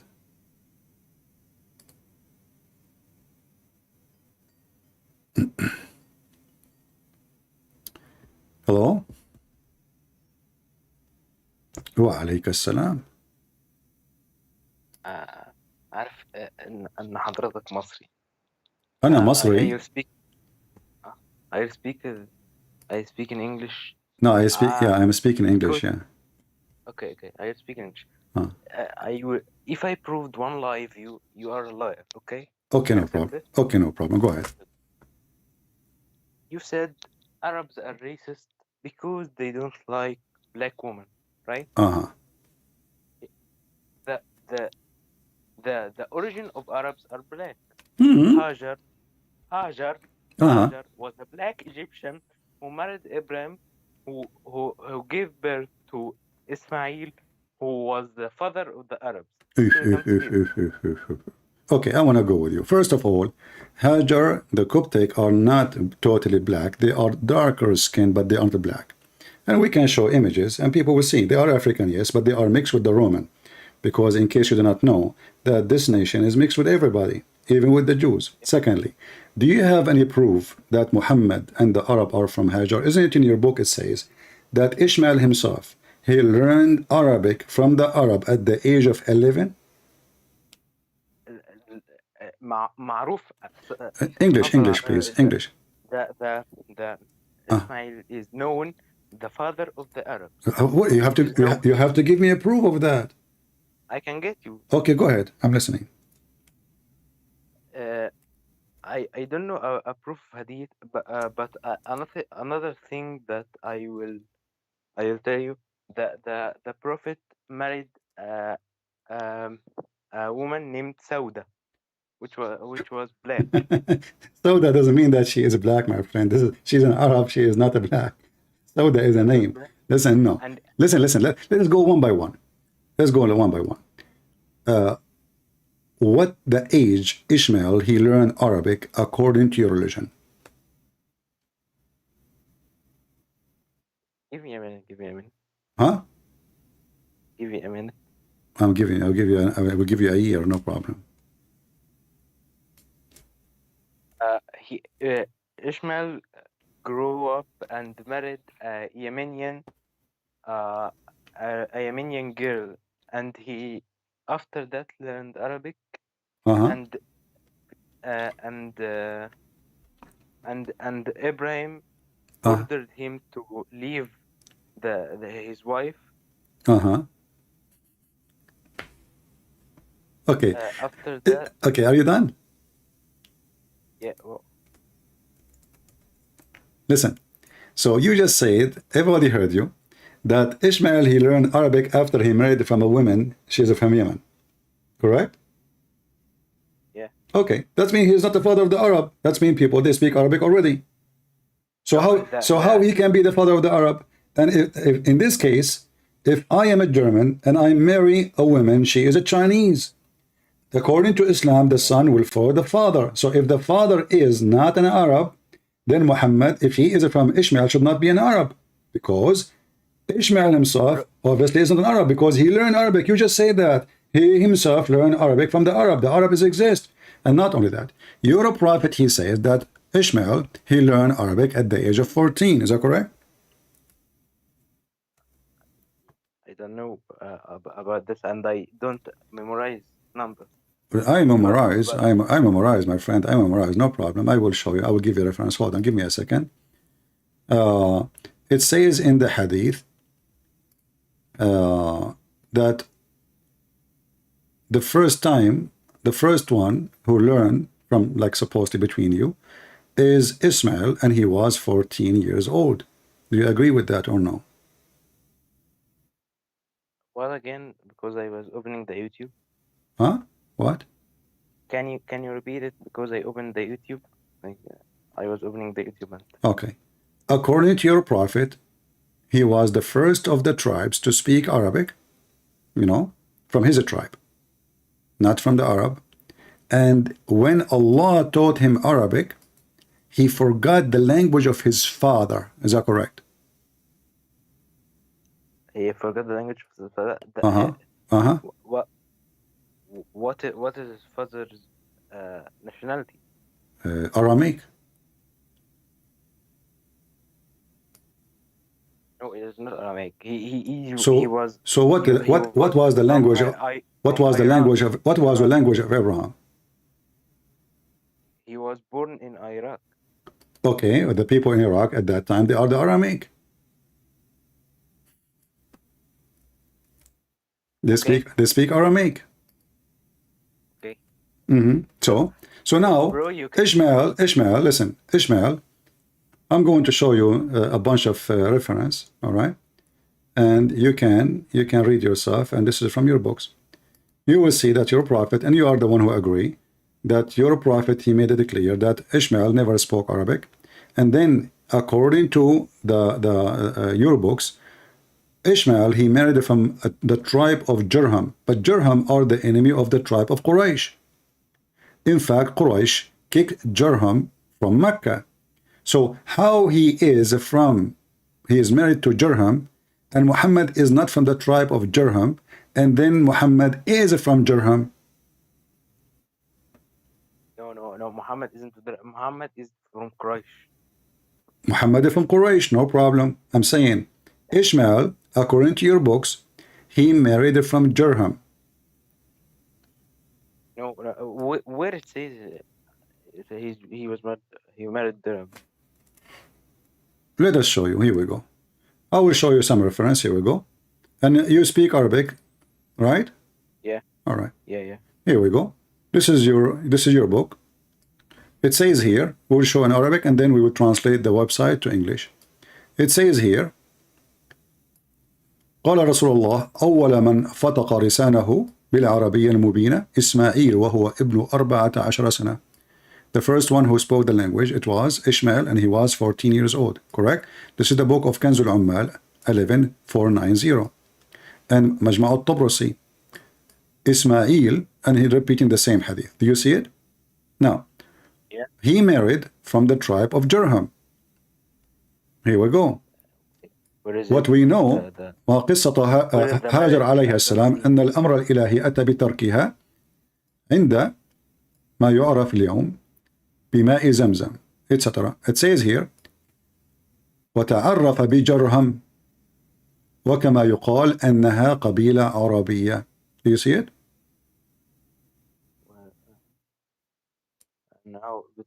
So he introduced to Jurham, which is an Arabian tribe, but this is the enemy tribe of Quraysh, and Jurham used to be in charge of Mecca, and then Quraysh kicked. Where is the enemy? This is from your history books. We can show you tons of reference, my friend. Well, you see, this is recorded because if we say something, people will laugh at us, right? If we say something not true, people will laugh at you and at me, right? People are watching. But this is so how Ishmael, he is the father of the Arab, but he is learning Arabic from the Arab. That means Arabic exists, and the Arab exists before Ishmael. If I marry a Chinese woman, is the Chinese my kids? It's a Chinese, your kids? Yes, if I go to China now and I marry a Chinese woman, can you say that the Chinese are the children of a Christian prince and he is an Arab? So they are Arab? No. Okay, but this is what happened. According to you, Ishmael, according to your books, not our books, according to your books, Ishmael, he married from Arabian women from the tribe of Jurham, not from the tribe of Quraysh. And those tribe, they are the one who taught him Arabic. And as you see here says, and this is your book, and you are the one who asked me how you can prove that they speak Aramaic. Do you see what it says? وأول لسان عربي فصيح متكلم بلسان هو إسماعيل عليه السلام. وجده النبي. Listen, okay, no, listen. Yeah, but he learned Arabic from, you are the one who said to me, learn Arabic from, and here it says that too. They are saying he is the first one who speaks perfect Arabic because Allah taught him. But the Arab are speaking Arabic already. And here they say that Ibrahim, the children of Ibrahim and Ishaq, his brother, they used to speak Syriac language. Do you see it? As-Syrianiya. Not Aramaic. Syriania is Aramaic, my friend. Syriac is Aramaic. I don't know. Yeah. So as you see, all this drama, it doesn't make sense. Secondly, the whole point supposedly to prove to me about the black and white. Is that correct? Yeah. Okay. Did your Quran say that Allah will make all non-Muslims, those who don't believe in Allah, black? No. He from the heat of Jahannam. Uh-huh. Their face will be black. Okay. So are you saying to me that a person is colored black because he is from the people of Jahannam? No, it isn't like this. So what is this? What it is? Because the Quran says Allah will make all those who don't believe black and all those who believe white. And this is chapter 3, verse 106. يوم تبيض وجوه وتسود وجوه. Exactly. Yeah. It means like it was white and then it went black. Okay, but okay. So they were white. Allah will make them as a penalty black, correct? So being a black in Islam is a penalty, is not a reward. The Muslims, all of them, Allah will make them white. Is that correct? He will make them very white. Allah will make the Muslims very white, not only white. And he will make those who they are not Muslims very black. Is that correct? It is related to the feelings. Imagine yourself, you will be judged by God, and you sinned all your life. How will be your face? So my face will be black because I sinned all my life? It is like of the sins. Oh, so you are saying that I sin. If I sin, Allah will make I will be black. So sin make people black. That's what you are saying. The sins is like marks, and it will make. Okay, so sin make you black. Exactly. That's what we are saying. Islam teach that when you sin, Allah will make you black. Bro, you put Jesus in your churches. Don't change. A white man. Don't change. No. First of all of those, you go to Africa, Jesus is a black. You go to Asia, Jesus is a Filipino. He is a Korean. You go to a white society, that's normal. But this is all not from the Bible. People they make those are not even accepted from the Bible. The Bible says, make no images for what up in heaven or down on earth. This is the Bible. People they do sin. People they do wrong. I'm asking you now, why? This is your God, not people doing that. Your God saying he will make all those who believe in him white, and you just said Allah will make you black because you commit sin. See, on the day when some faces will be lit up with like the light. No, you will make it white. There's no light. There's no light. Don't add word. You speak Arabic. I speak Arabic. It says يوم تبيض وجوه وتسود وجوه. Not light up. The translation. You are not a translator, a perfect translator. This is the false translation. That's why they put it between two brackets. This is why between two brackets. It's false. And you speak Arabic. So it will be white between two bracket. It's false. It's not there. We go by what's there. And then he says here again, but those who their faces will be white, they will be with Allah mercy. There's no light of the word of Allah. See, they are adding, if you change the translator, this is Yusuf Ali. If you change the translator, you will see the translation totally change, because Muslims, they corrupt their Quran. They don't have an honest translation. Never I saw a Muslim have an honest translation. Look, where is there will be light? No light. It's white. Bro, I ask you something. If you like a forger and you forge and your hand went black, will you go to clean it, right? So you are saying to me, if you are committing sin of forgery, your hand will be black. Don't play with words. I say if you cleaned your hand from black substance or black wood. Yeah, but you see, if I am this is racist. Hold on. So Allah now he is rewarding the ones who they are believers by being white, and he is punishing. He's not making why even who care for the color? Why he care for the color? Why? What a big deal? Why Allah don't take them? The black, the white, the Indian, everybody, no problem. He is a Muslim, take him to heaven. Why he will make all Muslim white and all non-Muslim black? Like it is in the afterlife. The afterlife has No, no, no, no, another. no. Okay, hold on. Let's say I will go with you. After light, before light, who cares? Life, it doesn't matter. Still, Allah will make the believers white and non-believers black. Life now, Yeah, life after. And not only that, isn't it your prophet? He said that when Allah created Adam, he created the white the white people from the right shoulder of Adam, and he created the black people from the left shoulder of Adam. And then he said to the one created from the right shoulder, you go to heaven, which means the white. And he said to those who they are created from the left shoulder, which means the black, you go to hell, and I don't care. no, this is not right. What if I show you the hadith? What if I show you the hadith? The hadith I know is there is no difference between a black and white except for That is a goodness fake and hadith. thing. That is a fake hadith. No, it's it's sahih. Okay, which book this book we can find it? I will get it for you.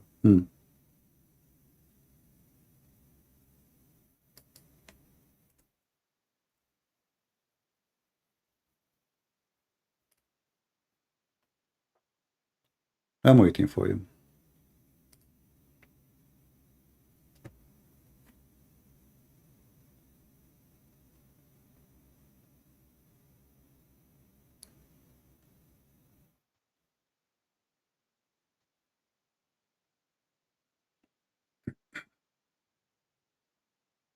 Downloading.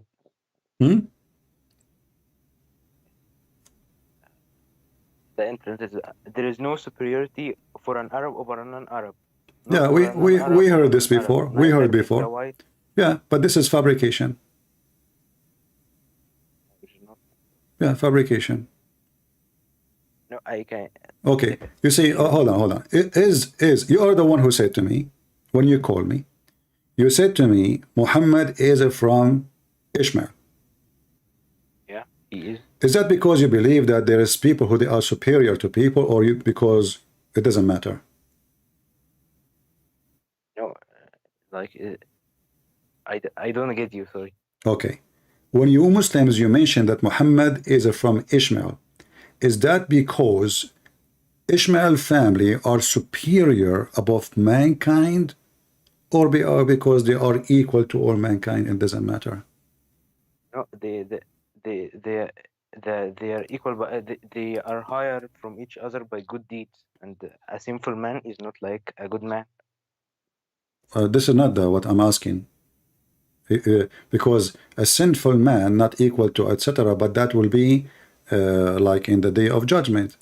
We are talking about when you are created according to Islam. If there is people, Allah, he wanted them, favor them upon all mankind. He decided even before he made them that they are favored upon all mankind. Yes or no? Do you mean the children of Israel? Doesn't matter. I'm asking you why you are afraid to answer. Either you say to me, yes, there is people that Allah consider them superior, or you say there's all people are equal. It is the same in the Bible, the kingdom of God. Okay, no problem. I'm asking you about you. I will answer about my Bible now. I will answer about my Bible. The children of Israel was God made them. Okay, no. First of all, no. In the Bible, God did not make them higher. In the Bible is those who chosen God, God with them. You will see that God of the Bible, he punished them when they are not with him. When they are following idols worshiping, God himself, he punished them. So God did not favor them. No, listen. When you favor God, God favor you. But in Islam, no. In Islam, you believe in destiny. Is that correct? Yeah. Okay. So when Allah created Adam and he created his children, did he make a destiny that the black ones will go to hell and the white ones will go to heaven?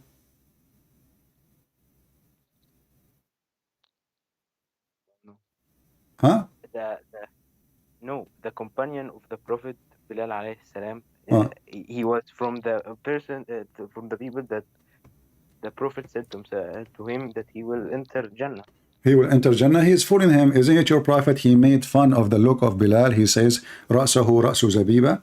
He said you obey your master, your chief. He hired him to be a chief because he's a strong black man. And then he made fun of his look. He says his head is a raisin head. Is that true? No. Okay. No. Get me your hadith. All right, here we go. Okay, no problem. Here we go. We will go to the hadith.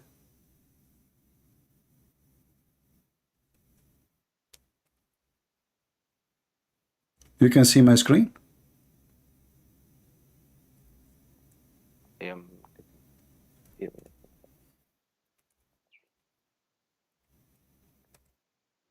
Yeah. All right. Yeah. Let us see the hadith about Bilal. Here we go. Do you see it? Yeah. He made fun of the Ethiopian, and he said, he hired him, but he never freed him. Still, he's a slave. This is number one. Muhammad, he owned Bilal. Abu Bakr bought Bilal, and Muhammad never released him. This is why after he died, Bilal was crying. He said to Abu Bakr, if you bought me for the sake of Allah, then release me for the sake of Allah. If you bought me for yourself, keep me for yourself. And we can show you the hadith. The Prophet said, listen and obey. You're a chief. He's not a free man, but he made him a chief because he is good in war. He gave him a group of Muslims. You are in charge of them. Those Arab, they says, we will not let a black man to lead us. Muhammad, instead of saying, so what if he's a black man? He's making fun of his look. He says, obey him even if he is an Ethiopian whose head is like a raisin where made your chief. Do you see it? It was not to Bilal. It was not to Bilal. It was not? It was not to Bilal. Where is to Bilal? It's about Bilal. It's about Bilal.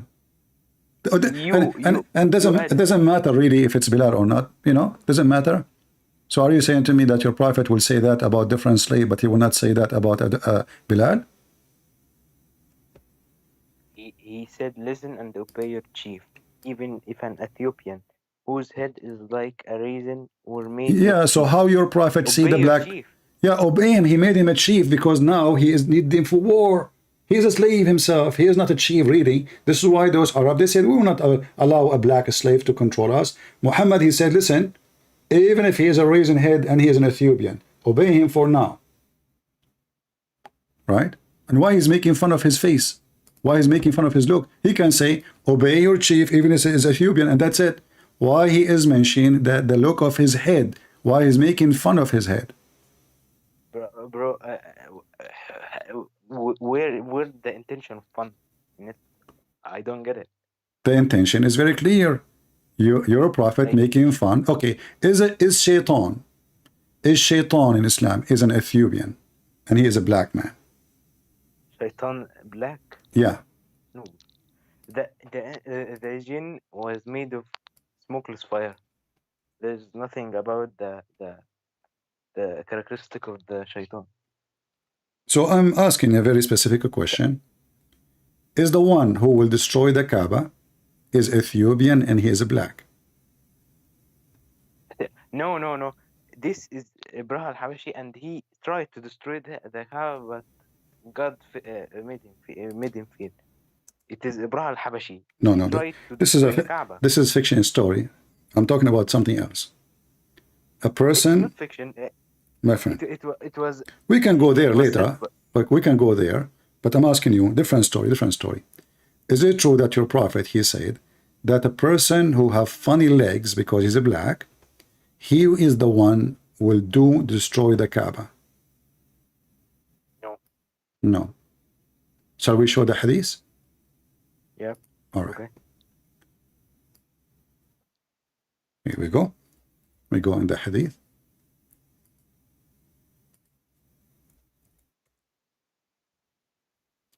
Read it for me. You said to me, no, remember? Yeah. Okay. Do you see it? It is not loaded yet. Yeah, it's just the messenger, Allah, peace be upon him, hear and obey, even if an... No, different one. This is a different one. I'll show you a different one.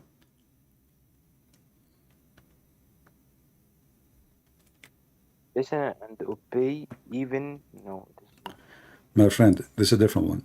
It says in Arabic, يخرب الكعبة The Kaaba ذو will السوي. Yeah, be go ahead. destroyed Uh-huh. by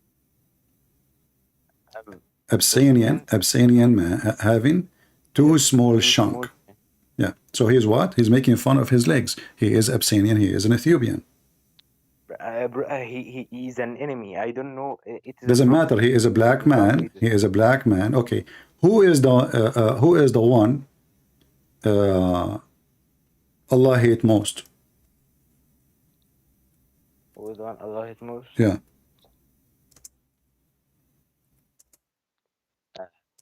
Is it a black man? The devil.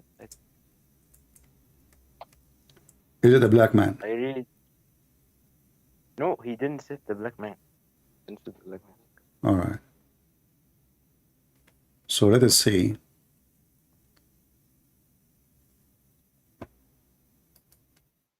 If this is true or not. You notice everything you say to me, I show you the hadith, and then you know, like it turned to be that I'm right and you are wrong. Right? Each time you say something to me, each time I say to you something, you say no, and it turned to be true. Why is that? It is. I don't memorize the hadith. I memorize the Quran. Okay, but you are the Muslim who called me to prove me as a liar. Okay. I can prove you in something. I surely know that. Let us finish.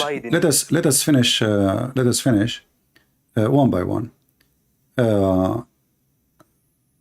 Let us see here.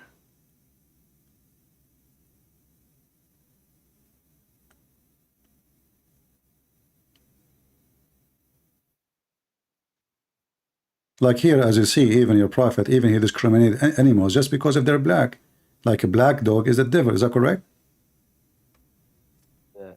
It is the hadith that shows the prayer is served by a woman. Yeah, it says, they ask him why the black dog, what's specific about the black dog? He says the black dog is the devil. Is that correct? The prayer is served by a woman, a donkey, and a black dog. If there is not something like the handle of saddle. Can you get the Arabic one? The Arabic, it says here. Can you get the Arabic one? Hold on, give me a second. This one here. It says here, you can read in Arabic, no problem.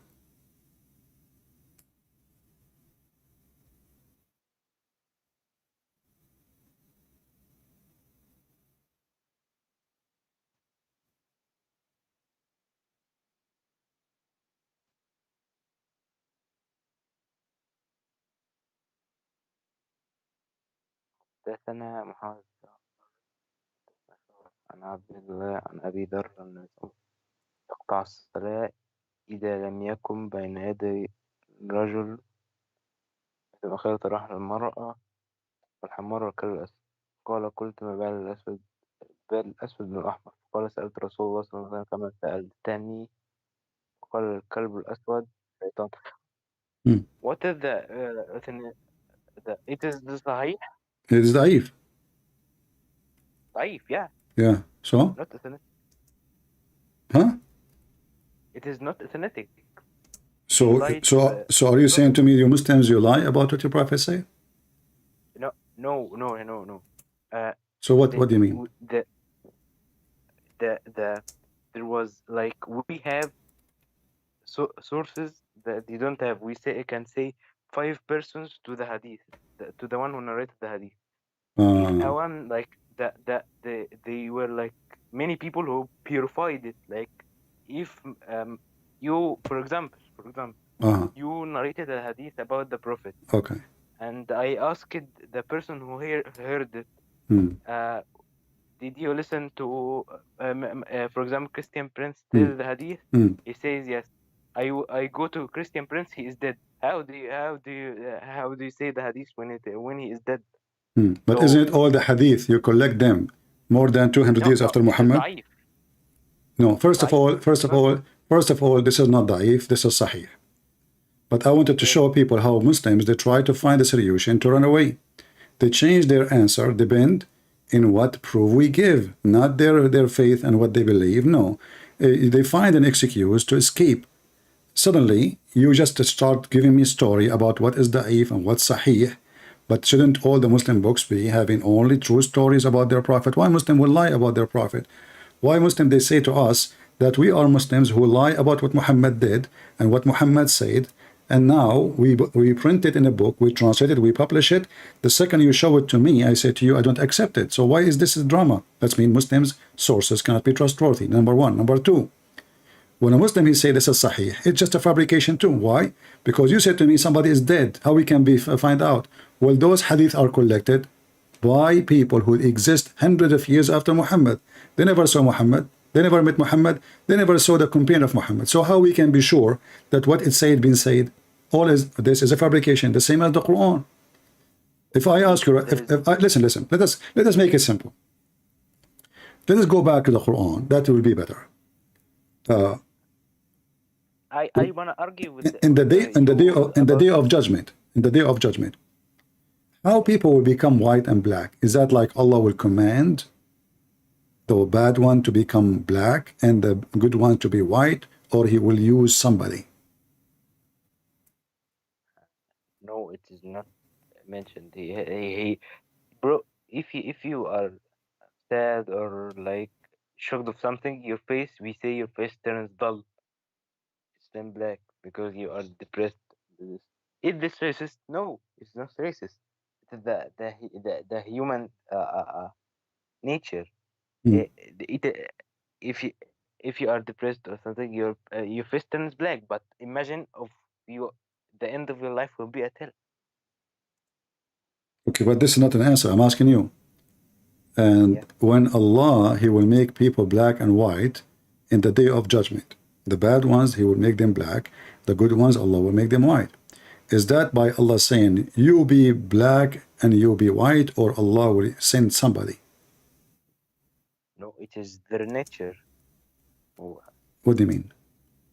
Like the people who sin know they sinned, so they will be very scared and sad that their face will turn dull or like.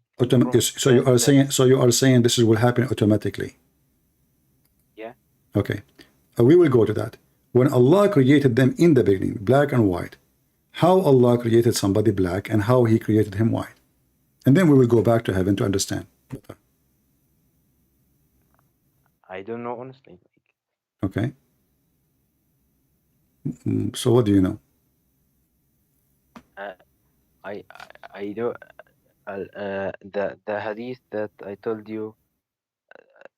لا فرق بين عربي. There is no difference between Arabic. Well, we are reading Quran now, and we will read Sahih Hadith too.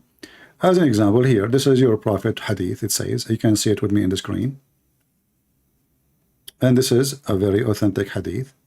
It says, خلق الله آدم من حين خلقه فضرب كتفه اليمنى فأخرج ذرية بيضاء. When Allah created Adam, when He created him, He struck his right shoulder, and He brought forth his offspring white like small ants. And then He struck his left shoulder, and He brought forth offspring black like charcoal. Then He said to the party from his right side, which mean the white ones, you go to paradise and I don't care. And He said to the one who they are brought from the left shoulder, you go to hell and I don't care, which mean the black. This is your Prophet's statement. Wait a minute, I check it here.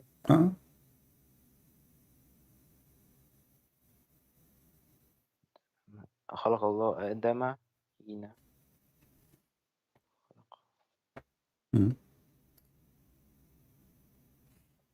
here فأخرج ذرية سوداء كأنهم الحمم. He produced the black people like they would mag. Is this hadith meant to the black skin? It says, it says He made them black like a black charcoal. He made the white, He made the black. Those are human. Those are not chicken. Those are human. Those are children of Adam. So from the right shoulder, right in Islam, the right hand of Islam, it's mean the good hand. Left hand in Islam, it means the bad hand. So according to your religion, black people are created from the bad shoulder, white people created from the good shoulder. See the characteristic of blackness for this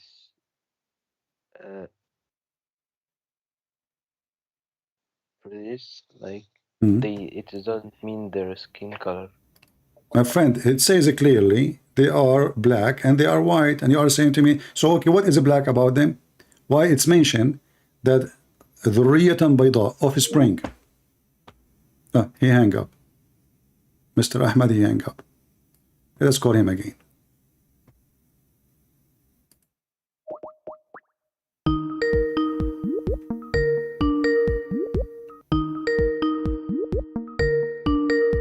I think he decided to flee. Do you think he will answer? Let us mute the speaker until he answer. I don't think he will answer. Yeah, it's time to fly.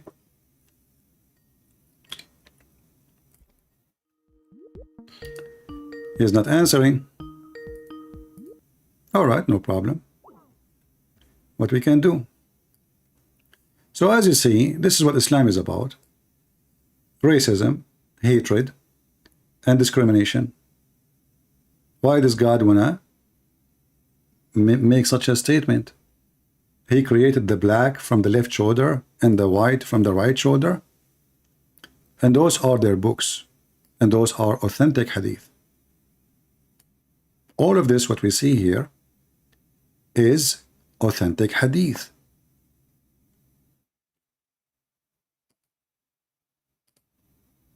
Those are the reference. Can the Muslim deny?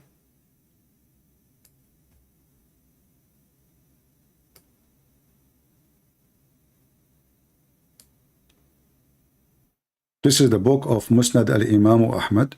We can find the same from at-Tirmidhi, etc. Then it says, very number 6, page number 441. Allah created the black from the left shoulder, and he created, actually this one is different hadith, let me see. But, and anyway, like he created the black from the left shoulder. This, maybe you need to scroll down to see the other one. Where is the other one?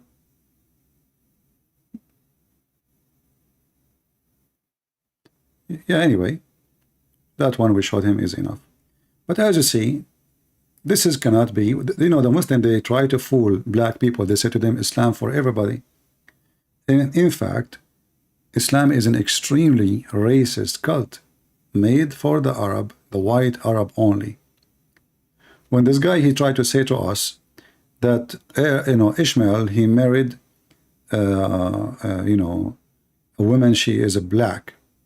First of all, I believe that Egyptians are not black. Egyptians are mixed, color. They are not really black. Black is something different. However, we have the Bible. The Bible makes it clear that Ishmael, he married an Egyptian woman, and he lived far away from Mecca. His Egyptian mother marry Egyptian children, so now the kids, they will be Arab. That is impossible. Same time, Muslim, they have no proof. Actually, Muhammad do not even know the names of the children of Ishmael. If you go and check the names Muhammad he mentioned about the children of Ishmael, you will find names. Nobody can find them anywhere. All the names Muhammad he come with, they are fabrication. As an example, Ramses II. Let us see this guy. Hello? Hello? Oh. Why people call if they want to talk?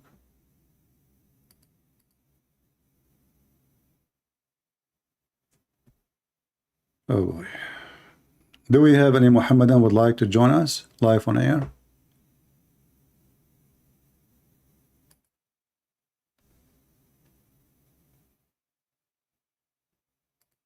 Anyone?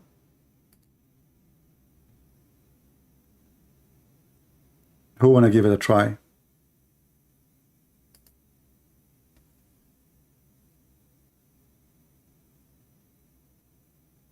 Anybody? Everything about Muhammad showing us that Islam is very racist. The women in heaven, they will be very white. The men in the heaven, they will be very white. And not only that, Allah will give them a drink, and that drink will make them even whiter.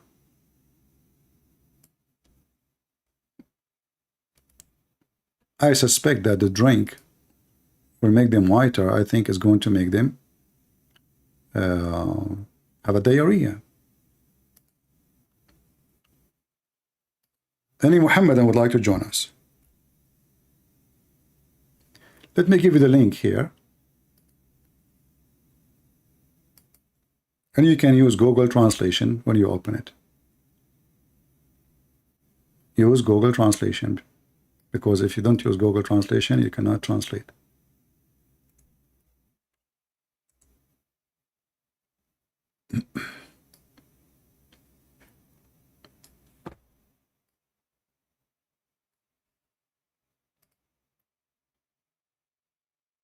Let us use this. Translate. Musnad Ahmed.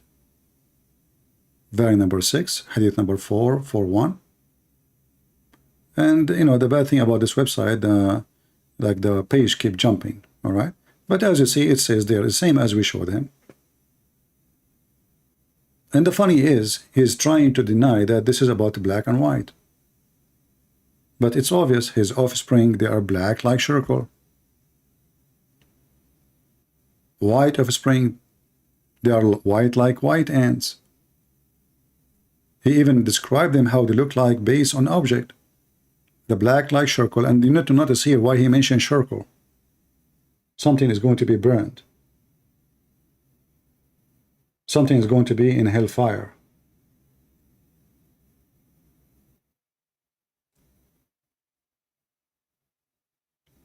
So my reward in heaven, I will be white.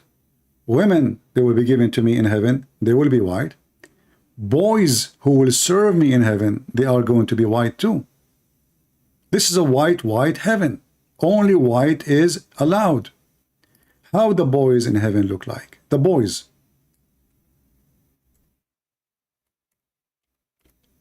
They are white like pearls.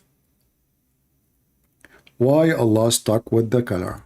Because simply black is not allowed in his heaven.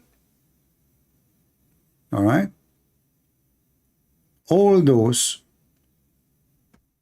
prove to us that Muhammad and his religion is racist. So this heaven have 0 black, 0 Asian, 0 from any color except very extreme white. The one is rewarded are white, the one is serving is white, the one who is for sex are white, the women created for men are white, the angels of Allah are white, Allah himself is white.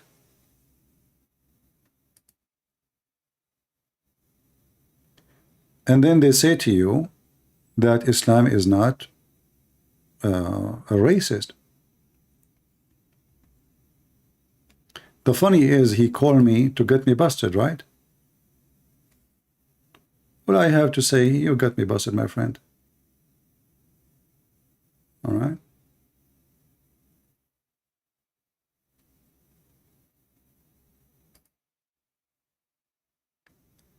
Anyone will send me a link, I'm going to block you. I don't open links in Skype. I don't open files, I don't open pictures. So don't waste your time and cause yourself to be blocked. Do we have any Muhammadan? And not only that, actually, even in chapter 27, verse number 82, it says Allah, if you go and read the interpretation, according to Muhammad, Allah will send a beast, it's called a jassasa. The Muslims, they have different name for it, depend in the story. And that beast is going to have a very weird look. It's going to have the staff of Moses, the ring of Solomon, and is going to hit the believer in his face and will make him white, and disbelievers in his face will make him black. Am I making things up? Let us see the reference. Only black in hell, only white in heaven, according to Muhammad. Not my story. I don't believe in such a garbage. I believe that black or Asian or white doesn't make you better than anyone. All of us, we are children of God. For God, He loved the world, He sent His only begotten Son to save us all. In fact, Christianity reached first, and from the beginning, the early churches went all the way to Africa before even European they knew about Jesus. Like the Ethiopian churches, even there is a very, from the time of the disciple of Jesus, church in India. So if Christianity is based on color, they will not go there. Here you will see in front of you the story, and this story tells us exactly what will happen supposedly in the day of judgment. Allah will send the beast. This beast have a very weird look, and this beast have staff of Moses and the ring of Solomon, because those are magical supposedly, Harry Potter, and will hit the believer in his face. Not a single believer will live without making a white spot in his face, which will spread until his face is shining white as a result. And there will be no disbeliever left without making it a black spot in his face, which will spread until his face is black as a result. I mean, can we make it more clear than this? You can open any website, Ibn Kathir, chapter 27, verse number 82. It's in the front of you. And this beast have a very weird description. As you see, its head like the head of a bull, its eyes like the eyes of a pig, its ears like the ears of an elephant, and Muhammad, Allah, He made a cocktail.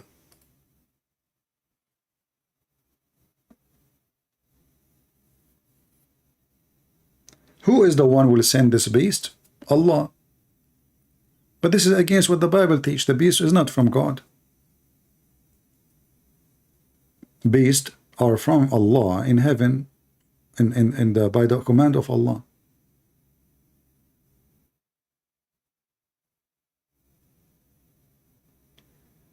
Somebody says Egyptians are not black, they are mixed. Yeah, they are mixed.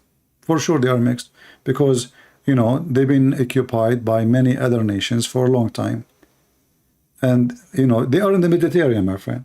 In fact, if you go right now to register yourself in the government of USA, like they ask you about your race, if you are from Morocco, Tunisia, Libya, Egypt, Israel, Syria, all those, they are considered white. You don't put black. Go check it out. Those are Mediterranean.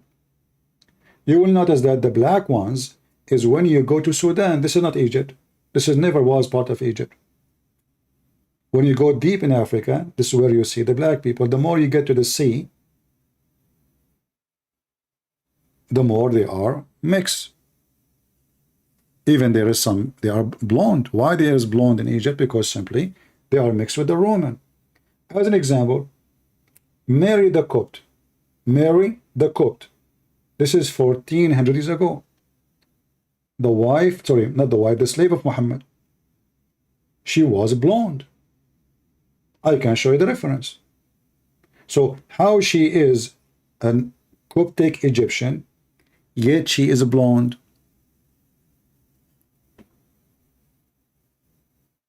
If you don't believe me, call me, I will show you the reference.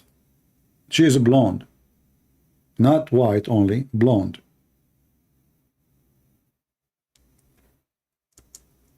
Will take me 2 seconds to show you the reference. Just call me. Be brave. And her name is Mary the Copt.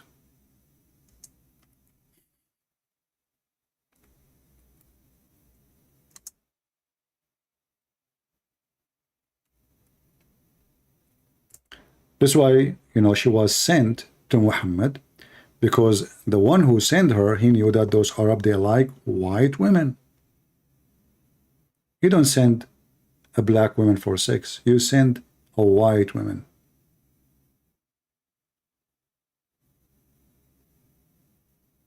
The wife of Muhammad, Zainab bint Jahsh, which was the wife of his son. What was her color? The hadith described that she was bayda'un jasima. She was big and very white. Big and very white.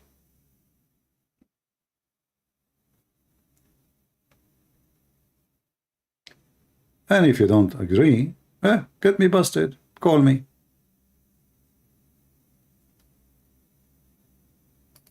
And you notice that our friend here, the second he noticed that things is not going in his direction, he hang up. Even though I see him, he's online. He's online. Let us call him again.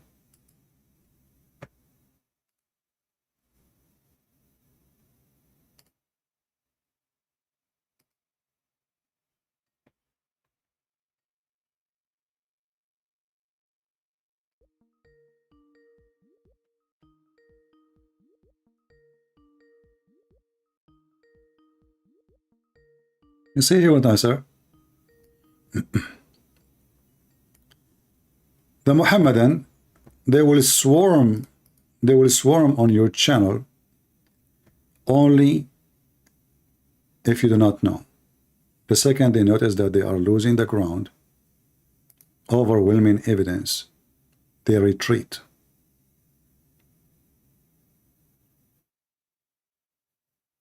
They retreat. And the lie about Muhammad, he is from Ishmael, is a lie repeated by the Christian, by the way. You go to many churches, you will find an idiot priest saying to you that Ishmael is from the Arab. You ask him, but nobody asked him, where do you get this from? Christians don't ask questions. They are the same as the Muslims. They give the microphone to a mule, they put him on the stage, and this mule, he starts schooling them. Shouldn't you ask him where he got this from? Where he got this from, that Ishmael is from, or he is the father of the Arab? Where?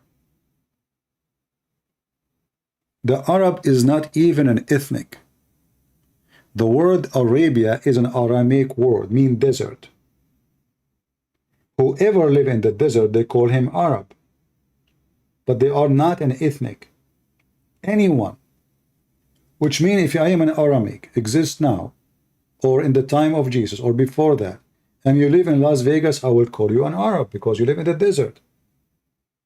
Arab and Arabic are not even exist. Even Arabic language is not a language by itself. It took a lot of time to become, let us say, a language, but it is nothing but a collection of languages. Specifically, most of it is coming from the Aramaic.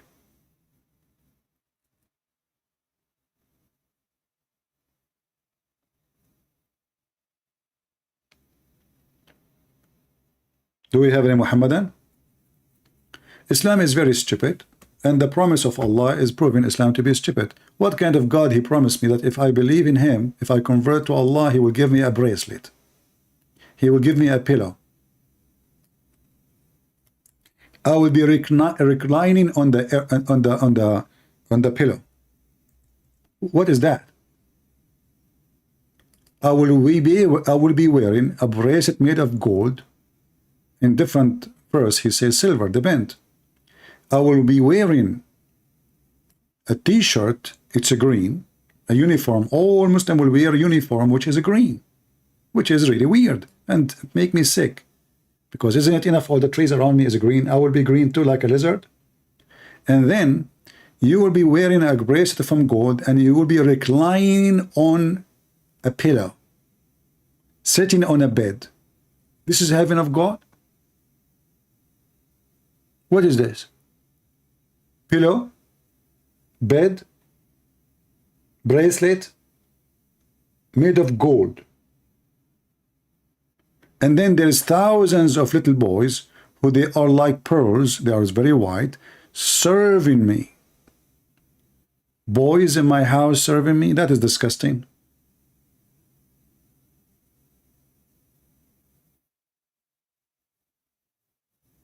This is a promise of God. What about you promise me big TV screen, endless movies? I mean, this is boring heaven, man. What is this? As long you focus in material stuff, as long the focus is not in spirituality, it's in my belly, my stomach, my private part. Okay, make me happy. Here we go. And all day long, just eating and effing. That's it. No movies. No sport. There's like a Macy's Day or a football game, like, you know, two team, something exciting. Can we watch Star Wars movie? It is a cartoon. Are we going to have Mickey Mouse? Or because the Mickey Mouse is the enemy of Allah?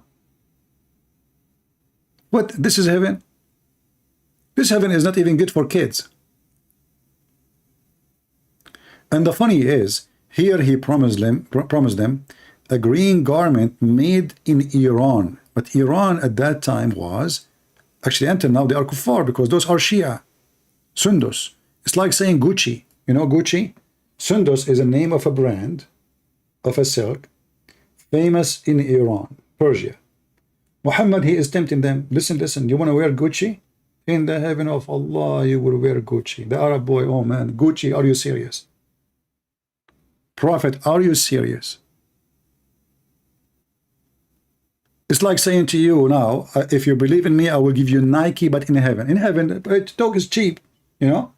Hey, who wanna believe in me? When you die, after you die, in heaven, I will give you big screen TV, unlimited kimchi, unlimited balut if you are a Filipino, unlimited hummus if you are Arabian, unlimited kurshi if you are an Egyptian, turshi. I mean, what the heck is that?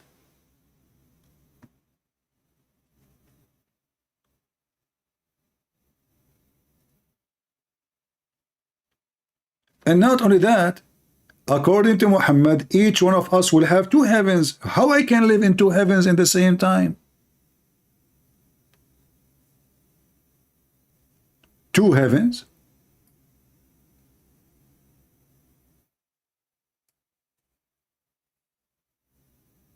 What, I will put one leg here and one leg there? And then my wives will be living between my legs, enjoying the scenery?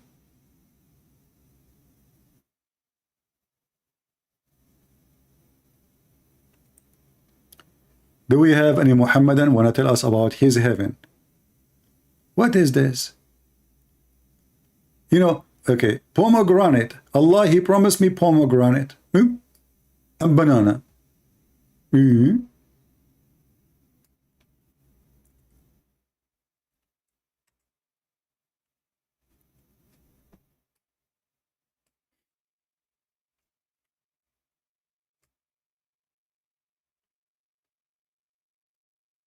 Who don't want to eat pomegranate in heaven and banana? Let's read together. I mean, look at the promise. I mean, what? Yeah.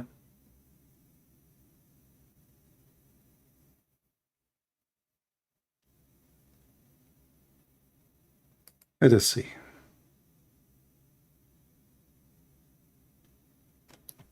الرمان وما أدراك ما الرمان.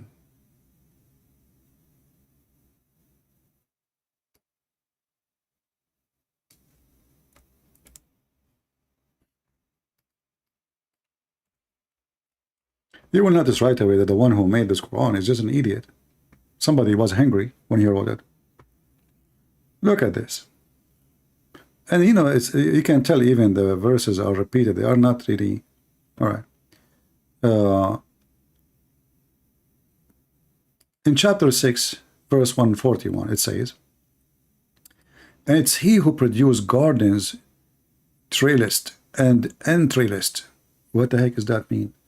And date palms and crops, a different shape and taste, its fruit, and olives and pomegranate, Similar in kind and unsimilar in kind. What the heck is that? Allah will give you two, like not one kind of pomegranate. There is Persian, there is African pomegranate, there is Egyptian pomegranate. They will have different style, brother, different, okay. But at the end, they are pomegranate. And then eat from it. Okay, so this is heaven now.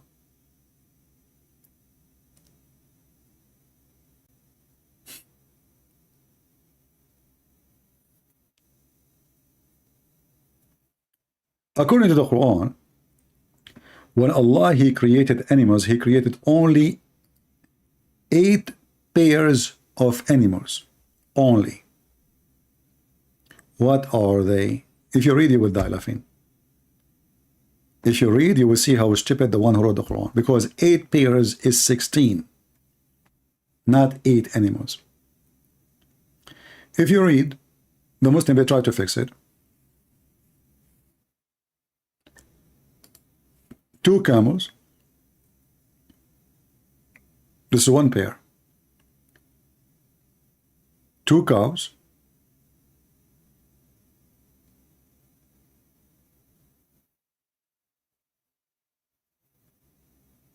Where is the rest? Muslims. What is this? If you go before, here we see 8 pairs. 2 sheep. This is 1 pair. 2 goat. That's 2nd pair. Okay. And then 2 camels and 2 cows. What is the 8 pairs? And this is what Allah created?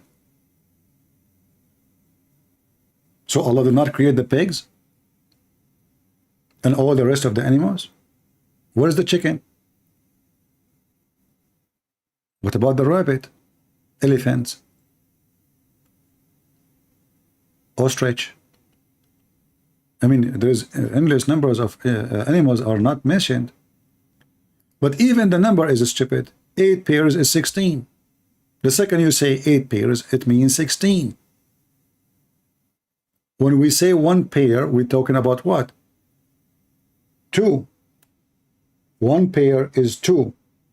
8 pair is 16. If you count with me, how many now we have? We have 8.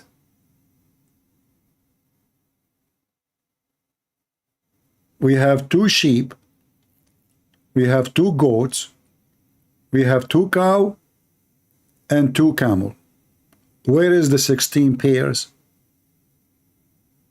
16 individual animal, which is 8 pairs. Do we have any Mohammedan? All right, like look, today we are out of customers. Sadly, this Egyptian, he decided to retreat and he took a hike. I'm going to close my Skype now and I'm going to say to you, I hope you have a good time today. Don't forget to watch the videos I'm making. I'm making like some short videos.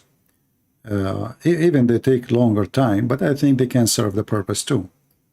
Because my videos usually they are very long, and I think the short videos can help in different way. You know, those who don't have too much time to watch, they can still enjoy watching the short videos. So don't forget to watch them and share them with your friends, and feel free for sure to download them. All my videos are for free. And we hope that people are learning. Islam will look good by the images, you know, as long you don't live it, as long you don't practice it, as long you don't live the real Islam.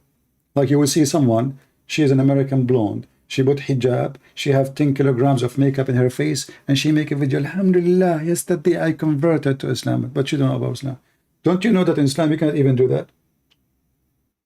Don't you know in Islam you cannot even take hair from your face? Don't you know in Islam you cannot even go in public? Alhamdulillah, yesterday I converted to Islam. So they want to make videos, they want to make money. It's a business. Either you follow Islam, you wear burqa, you cover your face, you don't put makeup, you don't even take hair from your face. Muhammad, he made it so clear that a woman, she take hair from her face, Allah will curse her and the angels.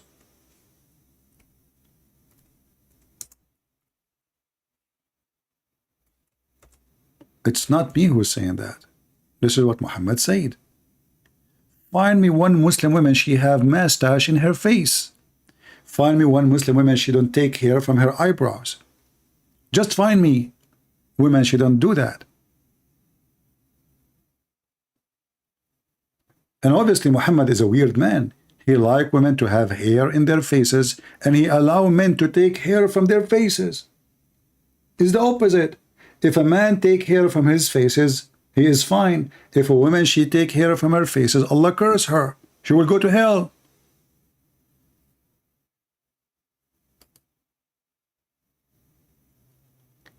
Chapter forbidden of wearing false hair, tattooing, and filling of teeth. And not only that, taking hair from your face. All right? Read it.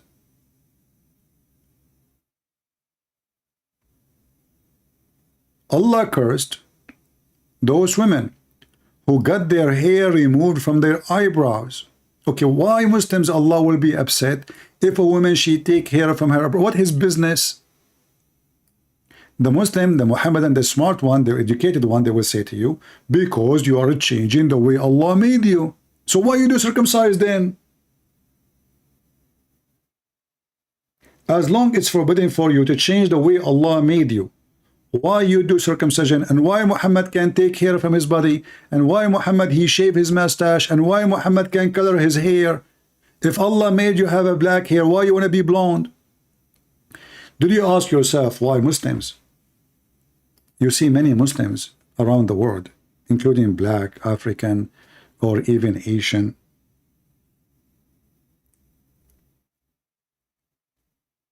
They have a blonde hair, which look weird and disgusting.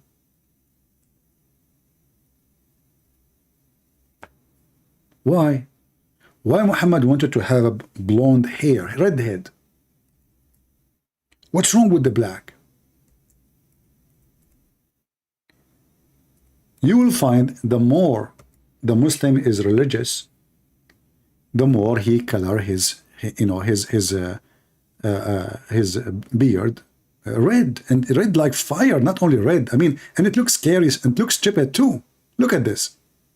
Look at this. What is this? What the heck is this? Where they are following the step of the Prophet. And now supposedly he is following Allah, and he is going to go to heaven because now he have a red beard. How beautiful is that? It's not even red. I mean, this is like weird. How awkward. And this is how Muhammad beard used to look like.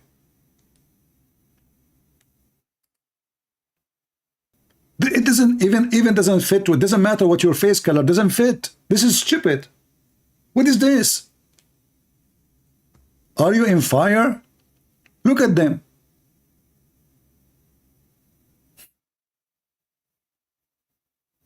I mean, can things go more stupid than this?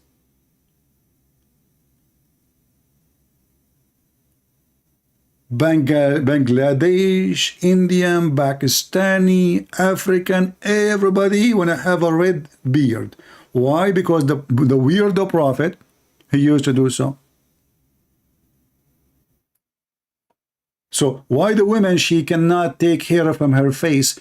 I thought you cannot change the way Allah made you. So you men, you can color yourself with all kind of colors, and you can clean your mustache, and you can take hair from your face, but a woman, she cannot take hair from her face.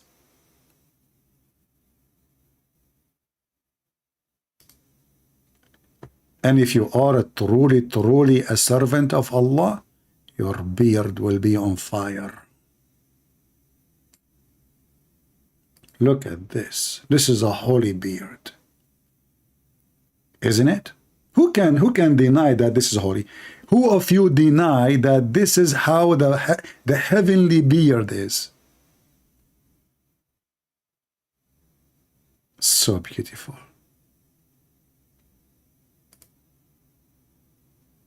And I think this is the best look beard ever you can imagine in the world.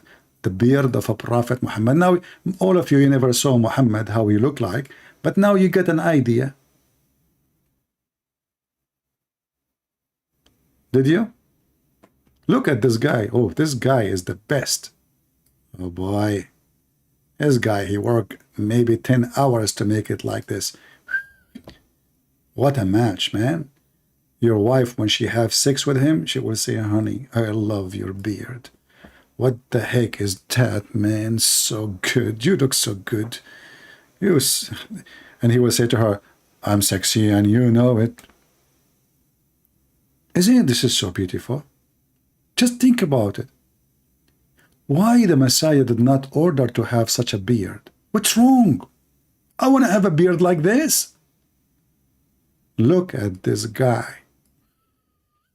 Brother, your beard is the ticket to heaven. You want to be blondie. Muhammad want to be blondie.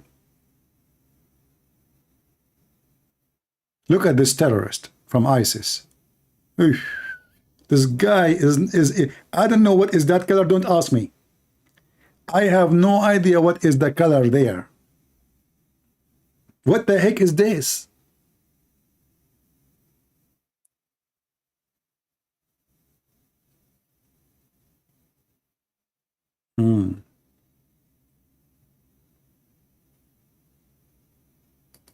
And they dress like Arab. Here we go. An African guy, he dressed like Arab. That's it. He's not African no more.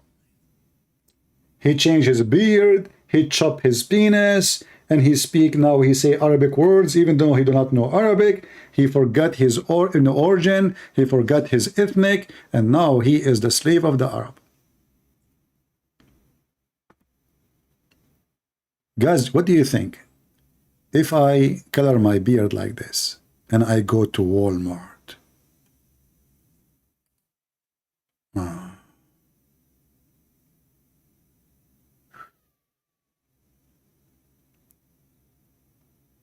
so beautiful.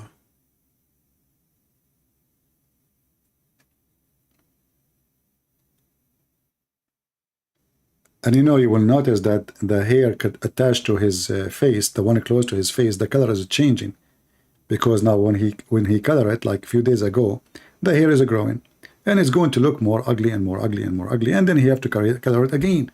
And what for? Why I need to do this to make Allah happy? Why Muhammad is even doing that? Any Muslim can tell us? Maybe we should make just a special investigation about this. A red beard. Maybe I should make a video called Why Muslims has Red Beard. The secret behind why Walmart? Because everything there is weird. So I will feel good, because you go to Walmart, everything look around you weird. You look around, you're like, I don't know what people are wearing there. I don't know. It scared the hell of me, you know. So if you are having this such a beard, you will go between the crowd. Nobody will notice, because everything there is weird. Now you know why Walmart. It's called Walmart. I mean, what you expecting? People walking there like wolves. Anyway, may Allah guide them. So Muslims, after you pray to Allah and Allah guide Muhammad to have a beard like this, why? What happened exactly? I mean, what is the upgrade? Did you upgrade yourself by become a blondie?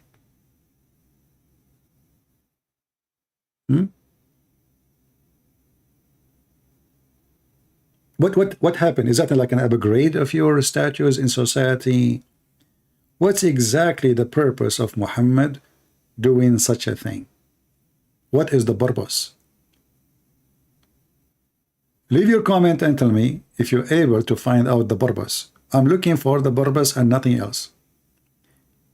Purpose with us as much as you can.